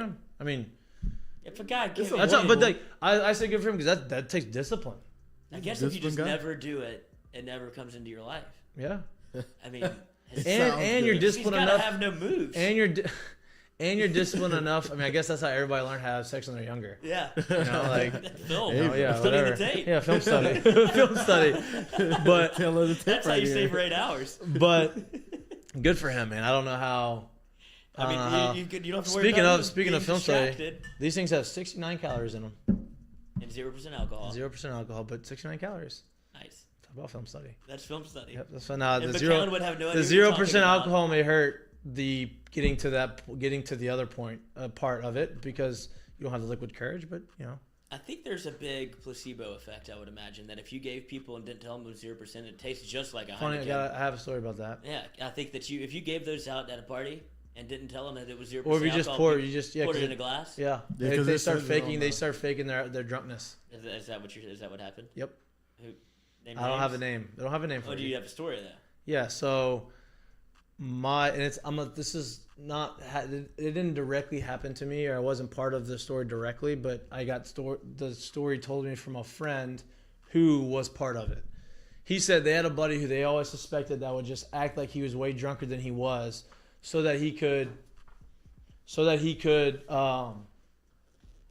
like act like an idiot and like always blame it on, I was drunk, I don't know, whatever. So they said, hey, you know what? We're going to lose a bet on purpose to this guy. And our bet is, the wager of the bet is, we are going to bet that whoever loses this bet, the wager is you have to serve them alcohol the entire party. So they lost on purpose. So they had to serve this guy alcohol all night. So what they did was they took the zero alcohol, it was like Old Duels or whatever it was. Heineken Zero. It would be Heineken Zero at this point, right?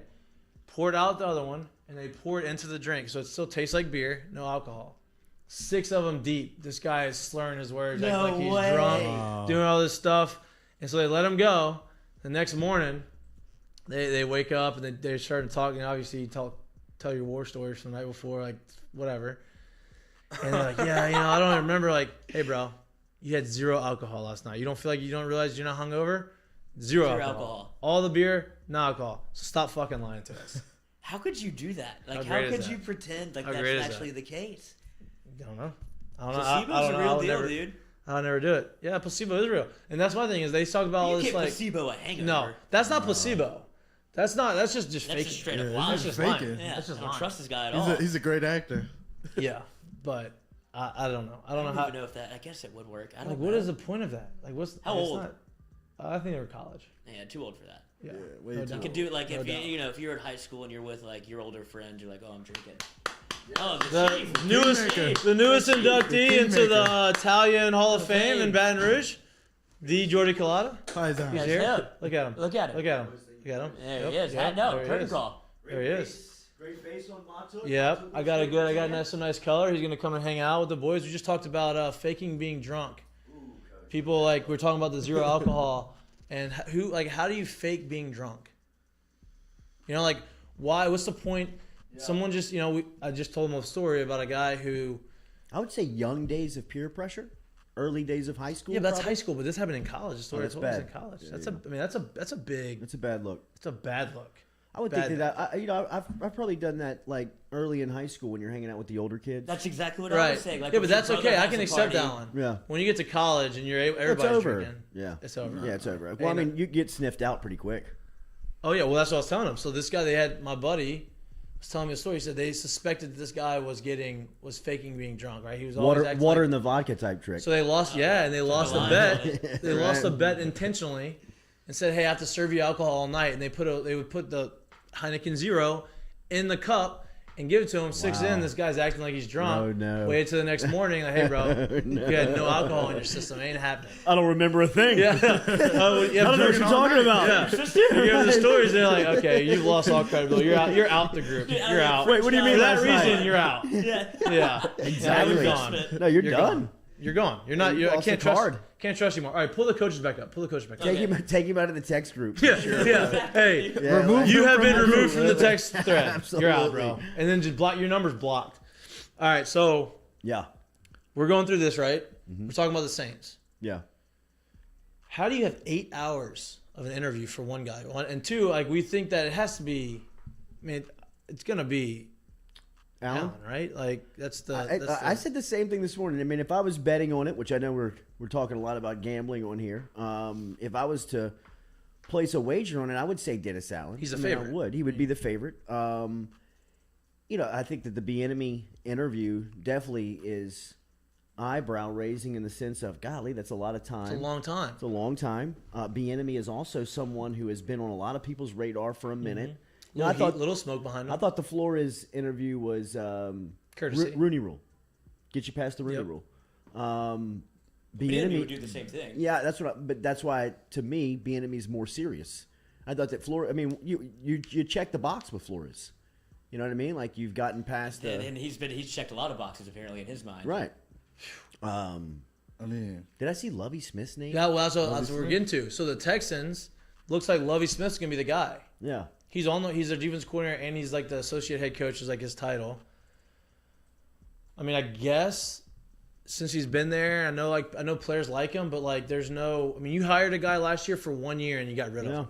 And so doesn't David Cullen and Lovie Smith almost feel like the same person in the sense of they're old, they've been in the league for a long time, they've had opportunities. I know Lovie Smith was a head coach with Chicago, and Cullen was more of a he was more of a coordinator type, but I mean they feel like almost the same candidate in the sense of they probably check the same boxes as Lovie just has more experience. Yeah, Lovie's just been on a head coach. He's been a head coach, but I thought that Cullen did.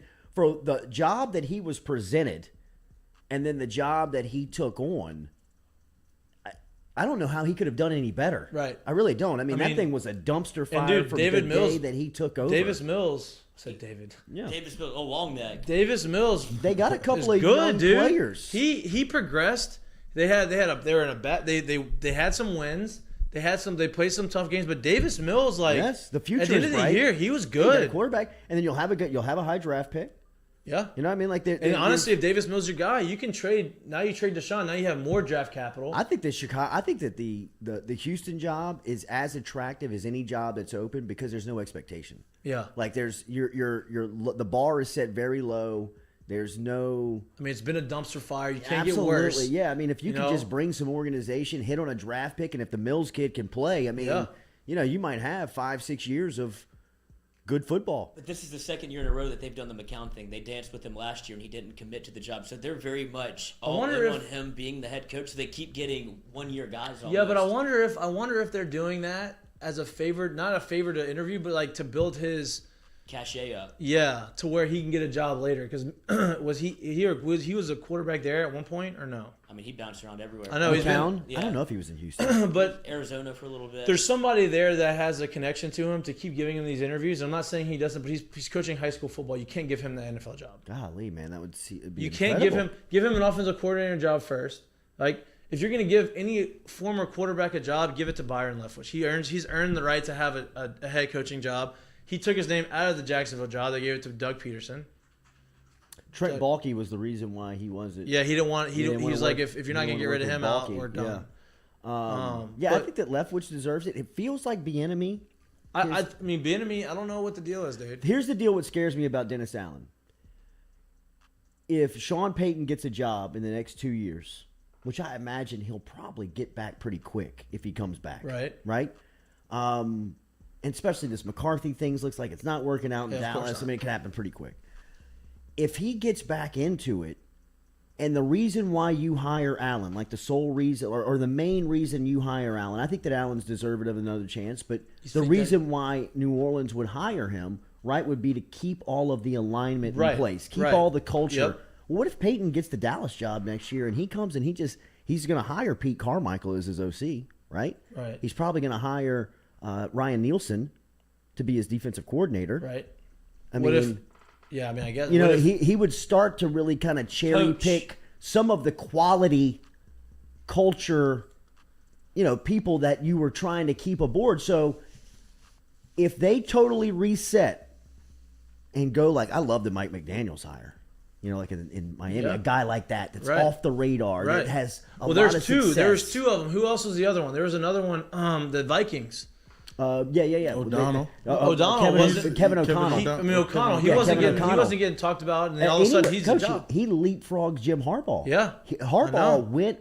Did you know he went on that interview on National Signing Day? Yes, that's what I'm saying today. He said, I didn't know that. He said, and then he went back to Michigan. Hey, I'm not leaving Michigan. Well, yeah, because you didn't get the job. Thanks, buddy. What do you think? Now we don't have any recruits, and I appreciate it, bud. Thanks for coming back. Like, no, you're not showing your loyalty here. You just didn't get the fucking job. Yeah, you went to I caught you stepping out, but you didn't get any pussy. Yeah. Hey, you tried. You went out to try to bring someone home from the bar, but he's like, I love you, babe. That's like, someone made the analogy, just like calling your girlfriend on spring break and saying that you're still dating. Right. Exactly. Okay, cool. Like, we weren't dating when we came here. What the fuck? What happened on Tuesday? Hey, we're still dating. Well, I hope so. I just wanted to tell you I love you. And, so you're telling me if you went there and you found some girl higher than me, we're not dating? Like, fuck you. We're not dating. No, we're not dating. We're out. Exactly. Oh. No. So it's. If the Saints could get somewhere like that, if there's somebody on their board, and I think that Jeff Ireland, Mickey Loomis, Dennis Lau. I mean, I trust. And that's the thing. I think if you keep if you keep the big dogs up top, Mickey Loomis, and Mickey Loomis ain't going anywhere. He's been there forever, right? He's gonna be. I think he told Tom Benson on his deathbed, I got everything. Like, yeah, you know, like we're good. Don't worry about it. Yeah, like he's not going anywhere. Absolutely. If they keep the brain trust of the Saints together, I have confidence in anything they do, because they're salary cap masters. They're better at manipulating best. At anyone of anyone in the NFL, right? People try to poach their guys because of that. Yeah. Right. So if you keep that, I have confidence that we're gonna find a head coach that's gonna be good. Now you can't compare him to Sean. I also think that you're consulting Sean Payton. Oh, no doubt. You know what I mean? Like Loomis and Payton are great friends, and I think that Payton really he probably watches the game and says, "That guy's great. That offense is cool." You know what I mean? Like, who is that? Who's behind that? And it's probably some of these guys. Mike McDaniel. Like, but what do you think? What's the reason of interviewing Aaron Glenn as the? It's a good question because like a lot of it seems like even Rizzy, as a special teams coordinator, and like it sounds like he had a really good interview. And then Aaron Glenn, he played for Peyton. He's the defensive backs coach under Peyton. Maybe there is a heavy emphasis just on the culture. Well, and they're probably trying to fill this defensive coordinator role if Dennis Allen is elevated. You look at Ryan Nilsson and you look at, like, would you come over to the Saints and, maybe do it here as opposed to – it's not exactly a head coaching. Where's he with the Jets? Yes. Yeah. You know who's I think is going to be awesome as a head coach? Not for us necessarily, but for anyone else. DeMeco Ryans. Yeah. Coach. Is he a defensive coordinator or is he a linebacker? Defensive coordinator DC, right? San Francisco. San Francisco's staff is legit. Yeah. Yeah. I mean, that's why. Yeah. That's why they. I mean, first of all, the Washington, now the Commanders. What? Dude, fumble. Whoa. Football team was better. Now it was. Yeah. It was. It sounded like a soccer team kind of. Yeah, it was cool. Yeah, but now the former Redskins, now the Commanders. The Commanders. Their staff in 2013 was unbelievable. But they thought about that with for 2 years. You had McVay, you had Shanahan, you had Gruden. Gruden, and you had the other one. You had McVay was like 25. He's like 26 years old. Was it Nathaniel Hackett was there too? I think so. I think another. And I think the guy that just got the job with Kevin O'Connell? No, McDaniel was on McDaniel was on that too. Oh yeah, no, he definitely was. He's everywhere. Wherever Shanahan has been, Mike McDaniel's been. He's been on. So it's unbelievable. Yeah. And everybody whiffed on all of them. And everywhere they've been, first year, like they have totally not. If you look at the quarterbacks' numbers, everywhere RG3. they've been, RG3, they were in Cleveland, and they had Johnny Manziel and then Brandon Weeden. They had Weeden. But I mean, it's just everything they touch turns to gold. Matt Ryan's first year in Atlanta, they had him. MVP. Yep, it was. I thought that the McDaniel hire off the board made a lot of sense, and you'll see he'll have a direct line to try and make an impact on Tua. Here's my thing about the Saints. I think if you get a guy, what's more enticing for a quarterback to come in? That's what I think that they're looking at. Is like, hey, is it more enticing to keep the culture that we have and just promote from within and say, hey, look what we have around you. Pete Carmichael. We're gonna help. You're gonna come in and you're gonna have some say because you're gonna get a veteran guy. You're going to have some say in who we get, kind of like Drew did. This is what we want. This is the offense we're running. All right, let's go out there and try to fill the guys that you want to have around you. Or do you go get a guy who's very offensive-minded like Sean was when he came in and say, hey, we have this new young guy who's really good. You're going to come in. You're still going to have a say, but this guy is going to be like he's a very offensive-minded guy. Y'all are going to be able to grow together. What is more enticing? And to me, I think it's keeping the culture in the club, in the locker room, right? Because I think that there's more smoke being around Russell Wilson to come to New Orleans. I don't know if that's going to be the thing, but apparently, I saw it. We haven't even talked about how stinky the Pro Bowl is, but the Pro Bowl, the skills competition, you put on a show. I put on a show. That was like an open tryout. It was unreal. Yeah. I mean, it was like he was proving a point.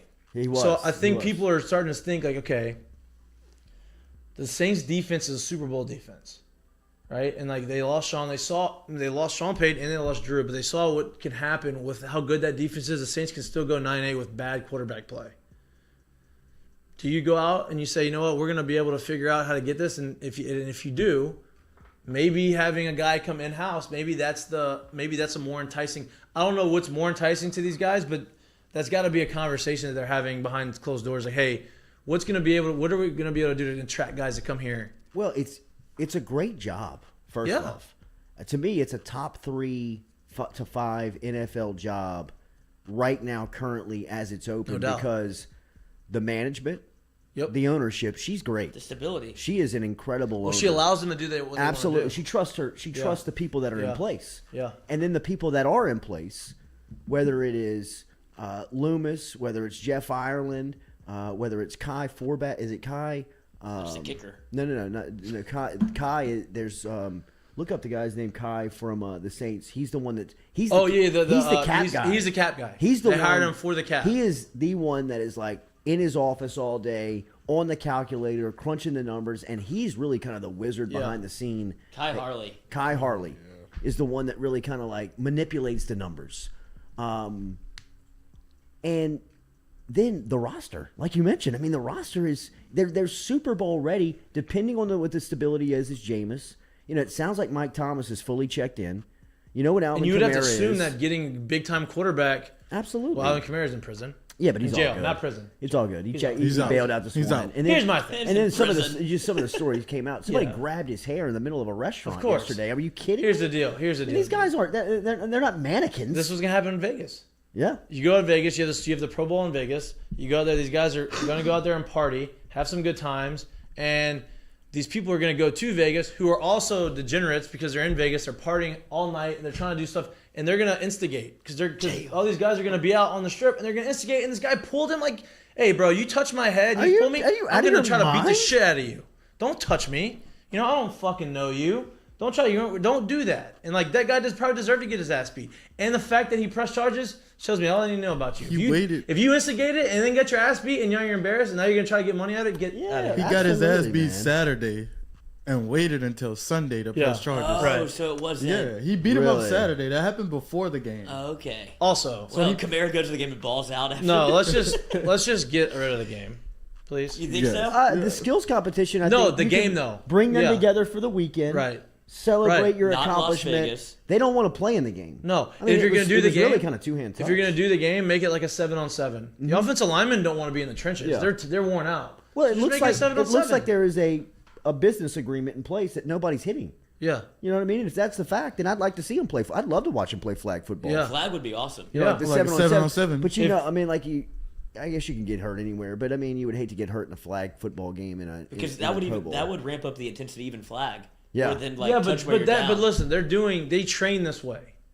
Like they're not doing like practice. You're watching. Like you're watching them do things that they do every single day on a normal basis. It's not like they have to ramp up to go and hit someone and wear pads. Like now, their training is agility, jumping, running, catching, everything that they're going to be doing in the 7-on-7 or the flag football game, they do anyway, right? So the issue of getting hurt, like you can get hurt doing anything. No doubt. You know what I mean? So I'm not saying I agree. That's just like that. I think that would be more fun. Would be more appealing. Yeah, have the skills competition. I mean, the NBA game, like, that's similar to the NBA. But NBA is more fun because it's still like you still get dunks and like all the kind of stuff, and the game's 200 to 199, like whatever it is. But football, if you're gonna wear pads, people want to see people get hit, right? So don't wear pads. Make it saying take the expectation of the football game out of it. And say, hey, we're just going to show how good our athletes are. Absolutely. That's it. Which it would be must-watch television. Yeah. I would watch it. Like, I if don't you're watch telling the me Pro that Bowl. Alvin Kamara and Darius Leonard are on the same flag football field going one-on-one on each other, I'm in. Yeah. You know, I'm all in. Micah Parsons. Devin White. Like, yeah. Okay. Or do you break it up into... You do 7-on-7, but you can only have 7 players play both ways, to where you have to draft a quarterback. Okay, you saw what happened with the Diggs brothers. No, absolutely. I think you make it a tournament, and you make like the leading vote getters, like the like the captains. Yeah, let them choose their team. Would be awesome. You know what I mean? And And now like Devin White squad. Yeah, you know what I mean? Like that you would got be awesome. back and So if you want to get the player, then you're betting. Then you get. You know what I mean? Hey, that's some serious betting. if you want the player vote, you have the All-Star team. I mean, you have the Pro Bowl. All these guys made the Pro Bowl. Right. There's no teams. These are the Pro Bowls. Yeah, you're a Pro Bowler. You have the same amount, so you're a Pro Bowler. Okay, now we have a pool of players, but they do like the NFC, AFC. So maybe you just say, okay, you have the NFC Pro Bowl team, you have the AFC Pro Bowl team. Within the NFC Pro Bowl team, we have 2 teams. Within the AFC, or 3 teams, whatever. And then you do the same thing. You have a tournament, and it's fun. Team captains. Team captains. Draft. And the player vote are the leading vote getters. Yeah, the either from the whatever it is. Yeah, or the players vote. Hey, this guy's the captain. This guy's the captain, which is a different honor. It's a better honor. Hey, you're a captain. You get to pick. Okay, now you pick your team. You have a 7-on-7s. Let the offensive, defensive linemen be the referees or something. Yeah, you know what I mean. Keep them involved in the game. Yep. I mean, you do like an all big man game where they would do a 7-on-7 their own way. Right. That would be nice. That would be sick. I'll have fun with that. I'd watch it. No doubt. You have a big. I'd intently watch that. No, because then you get to see. Then you really get to see how good of athletes these guys. Yeah, how athletic these guys because they're playing both ways. Now Absolutely. you get to watch Devin White cover a slug or Devin White run around routes. or run a jet sweep. I mean, you saw and beat somebody to the corner. Right, like you saw Trayvon Diggs and Stephon going against. Stephon's playing cornerback, Trayvon's playing receiver, and like they've been doing they look like the same. 5. They just look like the same person. I know they did. You know what I mean? Like they did. That's so cool to be able to see that because you don't get to see guys, and all these guys can do both. They just don't. They don't have to. You know, like if you're a high level athlete in the NFL playing a certain position, you're able to do. You're probably if you're a really high level receiver, you're probably going to be okay at cornerback, but you're not going to be as high level. But you're still going to be really good. You're going to be better than most cornerbacks would be. You know, so it'd be cool to see that. Well, to bring it back to Russell Wilson, they have him mic'd up, and they were talking about like defense. He goes, "Oh man, I played safety in high school." They're like, "No, I played corner," and they're like, "I couldn't see you playing like defensive backs." Like, bro, I was all state, led the state in interceptions and touchdowns. And they're like, "Rush, you were like that?" He's like, "Of course I was." NFL quarterback, man. Because imagine like I'm they get that much better even quarterback. Even in the skills competition, you overheard Russ like, "Who wants this fucking smoke?" Yeah. Who wants to smoke? Yeah, because he was, he was they get in competitive. Like you put that in a game like that would be awesome. It would. Awesome. I think that'd be a great idea. Does Wilson have any? Does he have any juice as a baseball player? Did any reputation? None. I mean, he's all right. I think He's not I think if you said, hey, all you do is concentrate on baseball, I think you have a chance. Kyler Murray had a better chance of making it to the big leagues than he did, but Russ was. I mean, he was good. He was like a second baseman. Yeah, I think he got drafted higher because of the name and like everything else than like he would have been. But I mean, he was good enough. He was good enough to play minor league ball, maybe get a cup of coffee. But maybe if he has the opportunity just to play baseball and not worry about football, he could have been good because he's such an elite athlete. But dude, baseball's hard, man. I mean, you had he's a linebacker in the NFL right now, starting linebacker. Not Shaquille Barrett, someone like that. Shaq Thompson. Shaq Thompson from Washington. Yeah, he got drafted to play baseball. Got drafted by. Wow. Pull up his numbers for me. But didn't he like forget how to play baseball or something? Like I read an article about it. Like he like. Yeah, I mean he just hadn't played it. It's hard. Baseball's hard. So he goes and plays in the Gulf Coast League, which is like the rookie lowest level. You have a lot of like young guys who are 18 throwing really hard. They don't really like know. down like Mississippi. What's that? You said Gulf Coast League. Florida. It's a Gulf Coast League, so it's like not a Gulf Coast League. It's like the rookie bowl. I forget what the name of it is. It's Gulf Coast League. Yeah, it's Gulf Coast League. It's Gulf Coast League, and so it's like in Florida, and then you have it's just these young guys that throw really hard. They don't really know what's going. They're trying to develop them. He goes out there. He probably it's hard. His batting average was 0. He goes 0 for 36 with 34 strikeouts. Wow. 0 for 39. 0 for 39 with how many strikeouts? 37. 37 strikeouts. Wow. And one stolen base though, and one ribby. So it's just hard. So like that's the thing is like baseball. Like no matter how good you are as an athlete, baseball Puts perspective can on what humble you. Michael Jordan did. Yeah. Right. And people think that's a loss for him. I know. The fact that he hit over 200 is crazy. I mean, the fact that he hit a bomb, just Yeah. one. You know what I mean? Yeah. Like the fact that he hit a home run in a minor Ran league into baseball one. game. Yeah. Yeah, but who cares? I know. Yeah, it counts. Yeah, I mean, like it's just like You know who was a big baseball prospect that plays in the NFL? AJ Brown. He was all American. He He was all a American high school player. baseball American. Yeah, he Wow. was like Under Armour All American in How baseball. intimidating. I think he was He the hit the first one to plate. be that. how intimidating was he? At Yeah, the his plate? swing looked pretty solid. I think he's another guy that he could have figured out. Damn, if he how did played- Bianco get him on the baseball field? I don't know. Maybe he just decided just to. I mean, Yeah, but that's a scary presence in the box Jesus, right there. bro. Yeah, Chad Jones on the mound, AJ Brown in the God, I box. can't wait till Chad gets Spencer here. Ware in center field. Yeah, just dreads everywhere. Gotta be good at the middle, boys. I mean, the Spencer Ware when Spencer Ware was on the baseball field, bro, he's a bull in a china shop. Dude, that story of him going spikes up is so I know, good. I know. My buddy was the other day. He texted me the other day. He's like, "You gonna tell that story on the show?" I was like, already did, coach. Already told it. Yeah. Already told it. Do we know where Spencer Ware is? I don't know what he's doing. He's from Cincinnati, right? He was with Cincinnati. I don't know if he's still in the league somewhere. I don't know if he is or not. No, because remember he got hurt he was a Chief.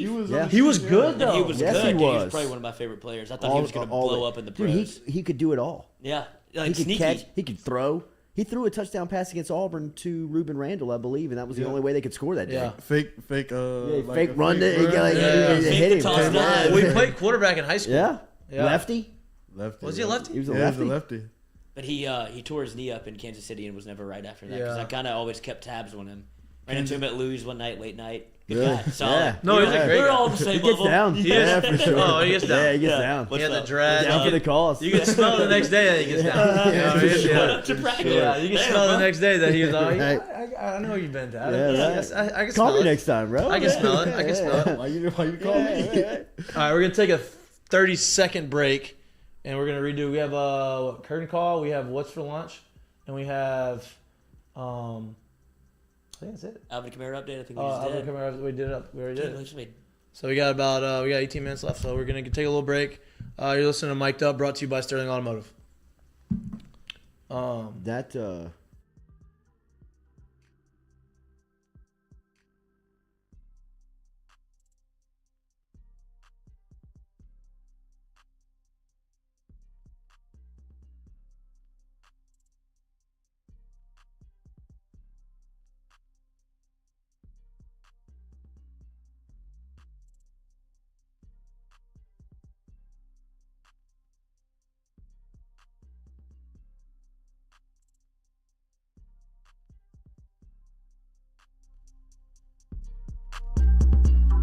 Gearing up for spring and summer down here in South Louisiana, and you want to keep your lawn maintained during these sunny seasons, get in touch with our friend Blake Abear over at Abear's Lawn Maintenance, where he says, you grow it, I mow it. 225-485-8022. 225-485-8022 is where you can find Abear's Lawn and Maintenance, the official lawn and maintenance company of the undisclosed location. Do you have questions about your finances? Are you looking for recommendations from a skilled financial advisor? Get in touch with our friend Daniel Newman over at Edward Jones. You can find him easily by logging online and shooting him an email at daniel.newman@edwardjones.com. That is daniel.newman@edwardjones.com. Whether it is help with your 401k or just fiscal advice heading into the new season, get in touch with Daniel today. Best way to do it? Email him, daniel.newman@edwardjones.com. He's our experienced financial advisor. Let him be yours, daniel.newman@edwardjones.com.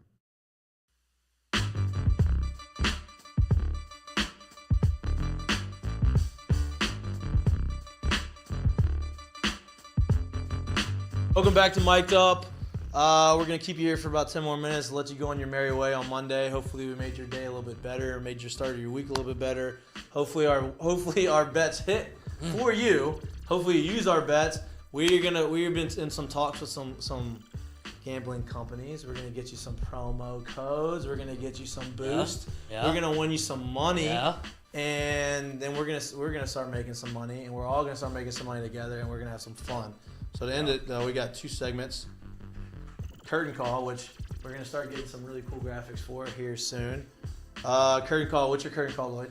Curtain call I have to give to, not even my guy, but I think he's my guy now. I gave Mac Jones a lot of shit. I like our guy. I love He's our our guy. guy. Mac Jones got out from underneath the thumb of Bill Belichick over the weekend. Little personality. Got to see the personality shine, whether it be him coming out the tunnel, obviously not ready to play. He was still shoving his helmet on, cleats are untied, and they catch him on the hot mic going, I'm coming, guys, wait up, I'm coming. Like, he's the last guy off the bus. Like, I'm not playing it, I don't give a shit. And then he gets in the game, takes it about 5 yards, but he stretches about 80 when he gets touched. Well, he was blew down. him dead. Right. They blew him dead, didn't tackle him, but he's like, didn't touch me, did the old recess Act like I don't hear move. the whistle. Yeah, he did the recess move or the Vince Papale for the Italian. Yeah. I'm going to take it to the house. Hits the end zone, hits the gritty when it gets it. Everybody goes nuts. It was unbelievable chance for him to kind of shine and show A who confident he was. Gritty, too. Absolutely. Oh, yeah. Very was ready. confident. He actually was pretty good. He was. didn't A do little tall. He He didn't stood do up a that- little yeah, but tall. he was okay. I mean, Okay. 6'4". Yeah. Yeah, he's a big guy. Shout I out mean, my Jefferson's guy. like Yeah, 6'4". shout out- He gets shout a out little Mike lower, Jones. but Yeah. Yeah. I agree, bro. I agree. That was a good one. That was. Good Yeah, curtain call. Good My curtain call. This is gonna be awkward because no guys here like our compliments. But this was my curtain call before Jay walked in. So Kurt calls to Jordi Collada. He made the Italian Hall of Fame. Thank you, buddy. Italian Sports Hall of Fame, right? Yeah. Yeah, Italian Sports Hall of Fame here in Baton Rouge. Looked nice in his tux. Yeah, tucked up, bro. He needed Anthony to get out the way, though. Dude, tallest Italian ever. He's enormous. Blows the minds of Italians that he is one of us. Yeah, I mean, so like tall. the old Italians are walking up just. Hey, Anthony, I can't believe it. Usually everybody looks like him looking at me. Are you sure you're a paisan?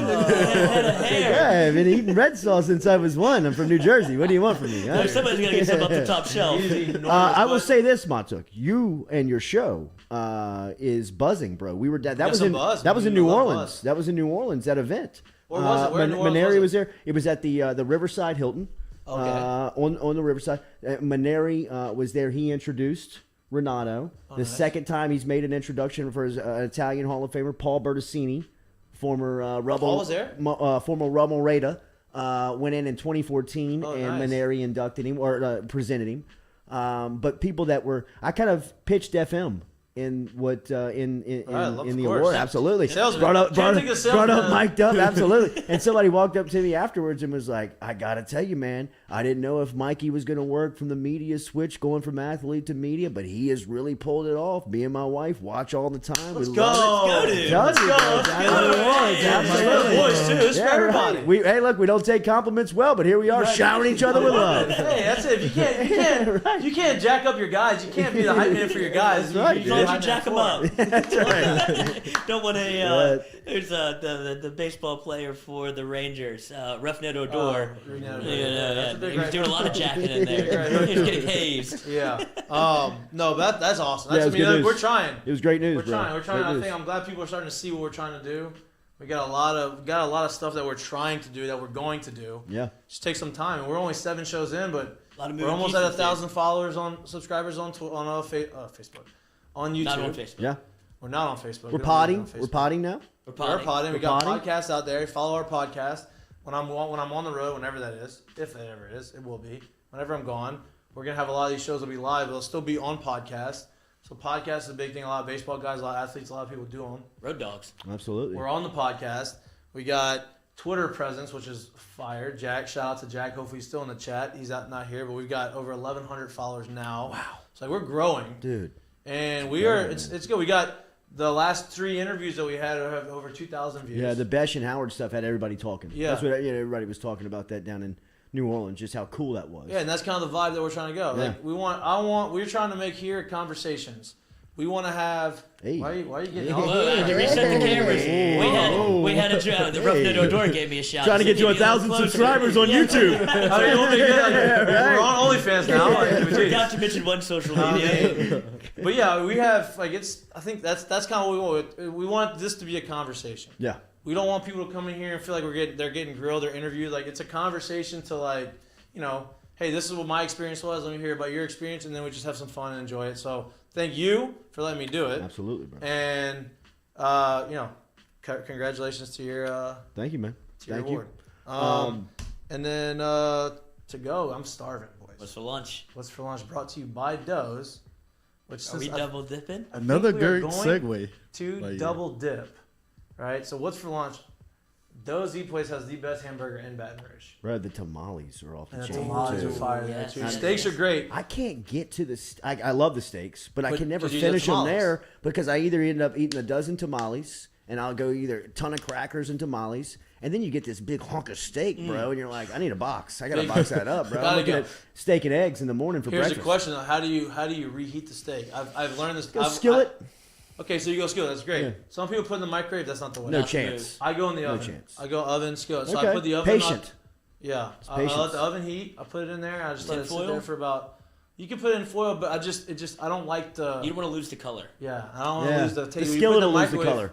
When you put it in the microwave, it takes away from. That's not how the steak is meant to be. It's not. Yeah. It's not. Fuck the The microwave. trick is if you want to do the steak the right way, and you want to do like a little flour tortilla, you go flour tortilla on the cast iron. Steak on top, cover it. It heats it up without losing any of the color. Okay. So you still get it hot. I'm with it. Still get the color. Okay. Wrap that thing up. That's right. Okay. I agree. Okay, I like that. Because the skillet is where you lose the color. Absolutely, and you'll Yeah. get You lose can char the outside a little Exactly. bit. I love that. But you don't lose the interior taste. What? Or you order it if you go too many tamales, you go extra rare, bring it home, and then you can still get. So sometimes what I'll do, I'll cook it if I know that I'm probably. Right. You gotta take home. Yeah. Or I'll slice the steak up in small spots and then put them in. It heats up quicker. Absolutely. Right. So you don't have to. Good little breakfast fajita. Yes. Oh yeah. Steak and eggs, little breakfast fajitas. Coach, sometimes I'm guilty on the last 5 to 6 bites when I see it on the plate, and I'm like, I want to finish this. But I want breakfast. Yeah, hold off. That's why I want my mom, bro. That's why dose. That's why you get a dose. You go there, and then you say, hey, when your wife, I want a fillet, I want the 6 ounce. No, you got to get the 8. Yeah, you get the bigger one. Yeah, I'm going to take the other half. Absolutely. When you can't Absolutely. But I think that's for lunch. Doe's. Burger from Doe's for the boys. Didn't it originate in Lafayette? I think there's a lot of people kind of. I've heard Monroe. I've heard Mississippi. It's not Lafayette. Yeah. Okay, it's not. There's not Katie, Doe's in Lafayette. Did Doe's originate in Mississippi? Oh, see, Mississippi native. Mississippi. You sure? Is that just a bias? Yeah. She's dude. I'm telling you. aggressive. I knew it. I knew it. The Mississippians. Aggressive. Okay. They can't claim a lot. They give them Doe's. Give them that. It may have originated there, but it thrived here. Yeah, thrived here. But no, so that's where we're going. Down for lunch. Yeah. That's Good fun. show, bro. Again. Yeah, that's been a great show. Hey, good job. we had 3 guys. We had three of the boys. We had a rough weekend for the other boys. They couldn't make it. They couldn't be here. It's okay. We got Chad Jones coming in on Wednesday. Can't wait. Oh, so it's Wednesday. Chad's coming Wednesday. Wow. Chad's coming Wednesday. He called me, said, look at the schedule. He said, I can come in. Chad Jones' schedule, dude. You just got to play by So whatever. We're all in, last. man. Chad's coming in on Wednesday. Dylan Cruz texted me back. He's going to come in probably next Monday. I think that's their next off day. Damn. So I'm going to get Dylan Cruz in on Monday. We got some other people cooking on the line, maybe. Bro, that's how you get them buzzing, man. That's how you get people talking about it. So we're just trying to bring it to you. My favorite thing is y'all like to listen to us bullshit enough to where we didn't have a guest last Monday and y'all watched. So I appreciate that. Thank y'all. Please keep watching. Subscribe, like, tell your friends. Tail the picks. Repost, comment, make some money off our bets. Our guys coming in with some fire bets. Basketball's hitting up. Basketball's great to bet. March Madness is coming up. But have a great Monday, people. Love y'all. Thank you. This is Mik'd Up, and we are brought to you by Sterling Automotive. Peace.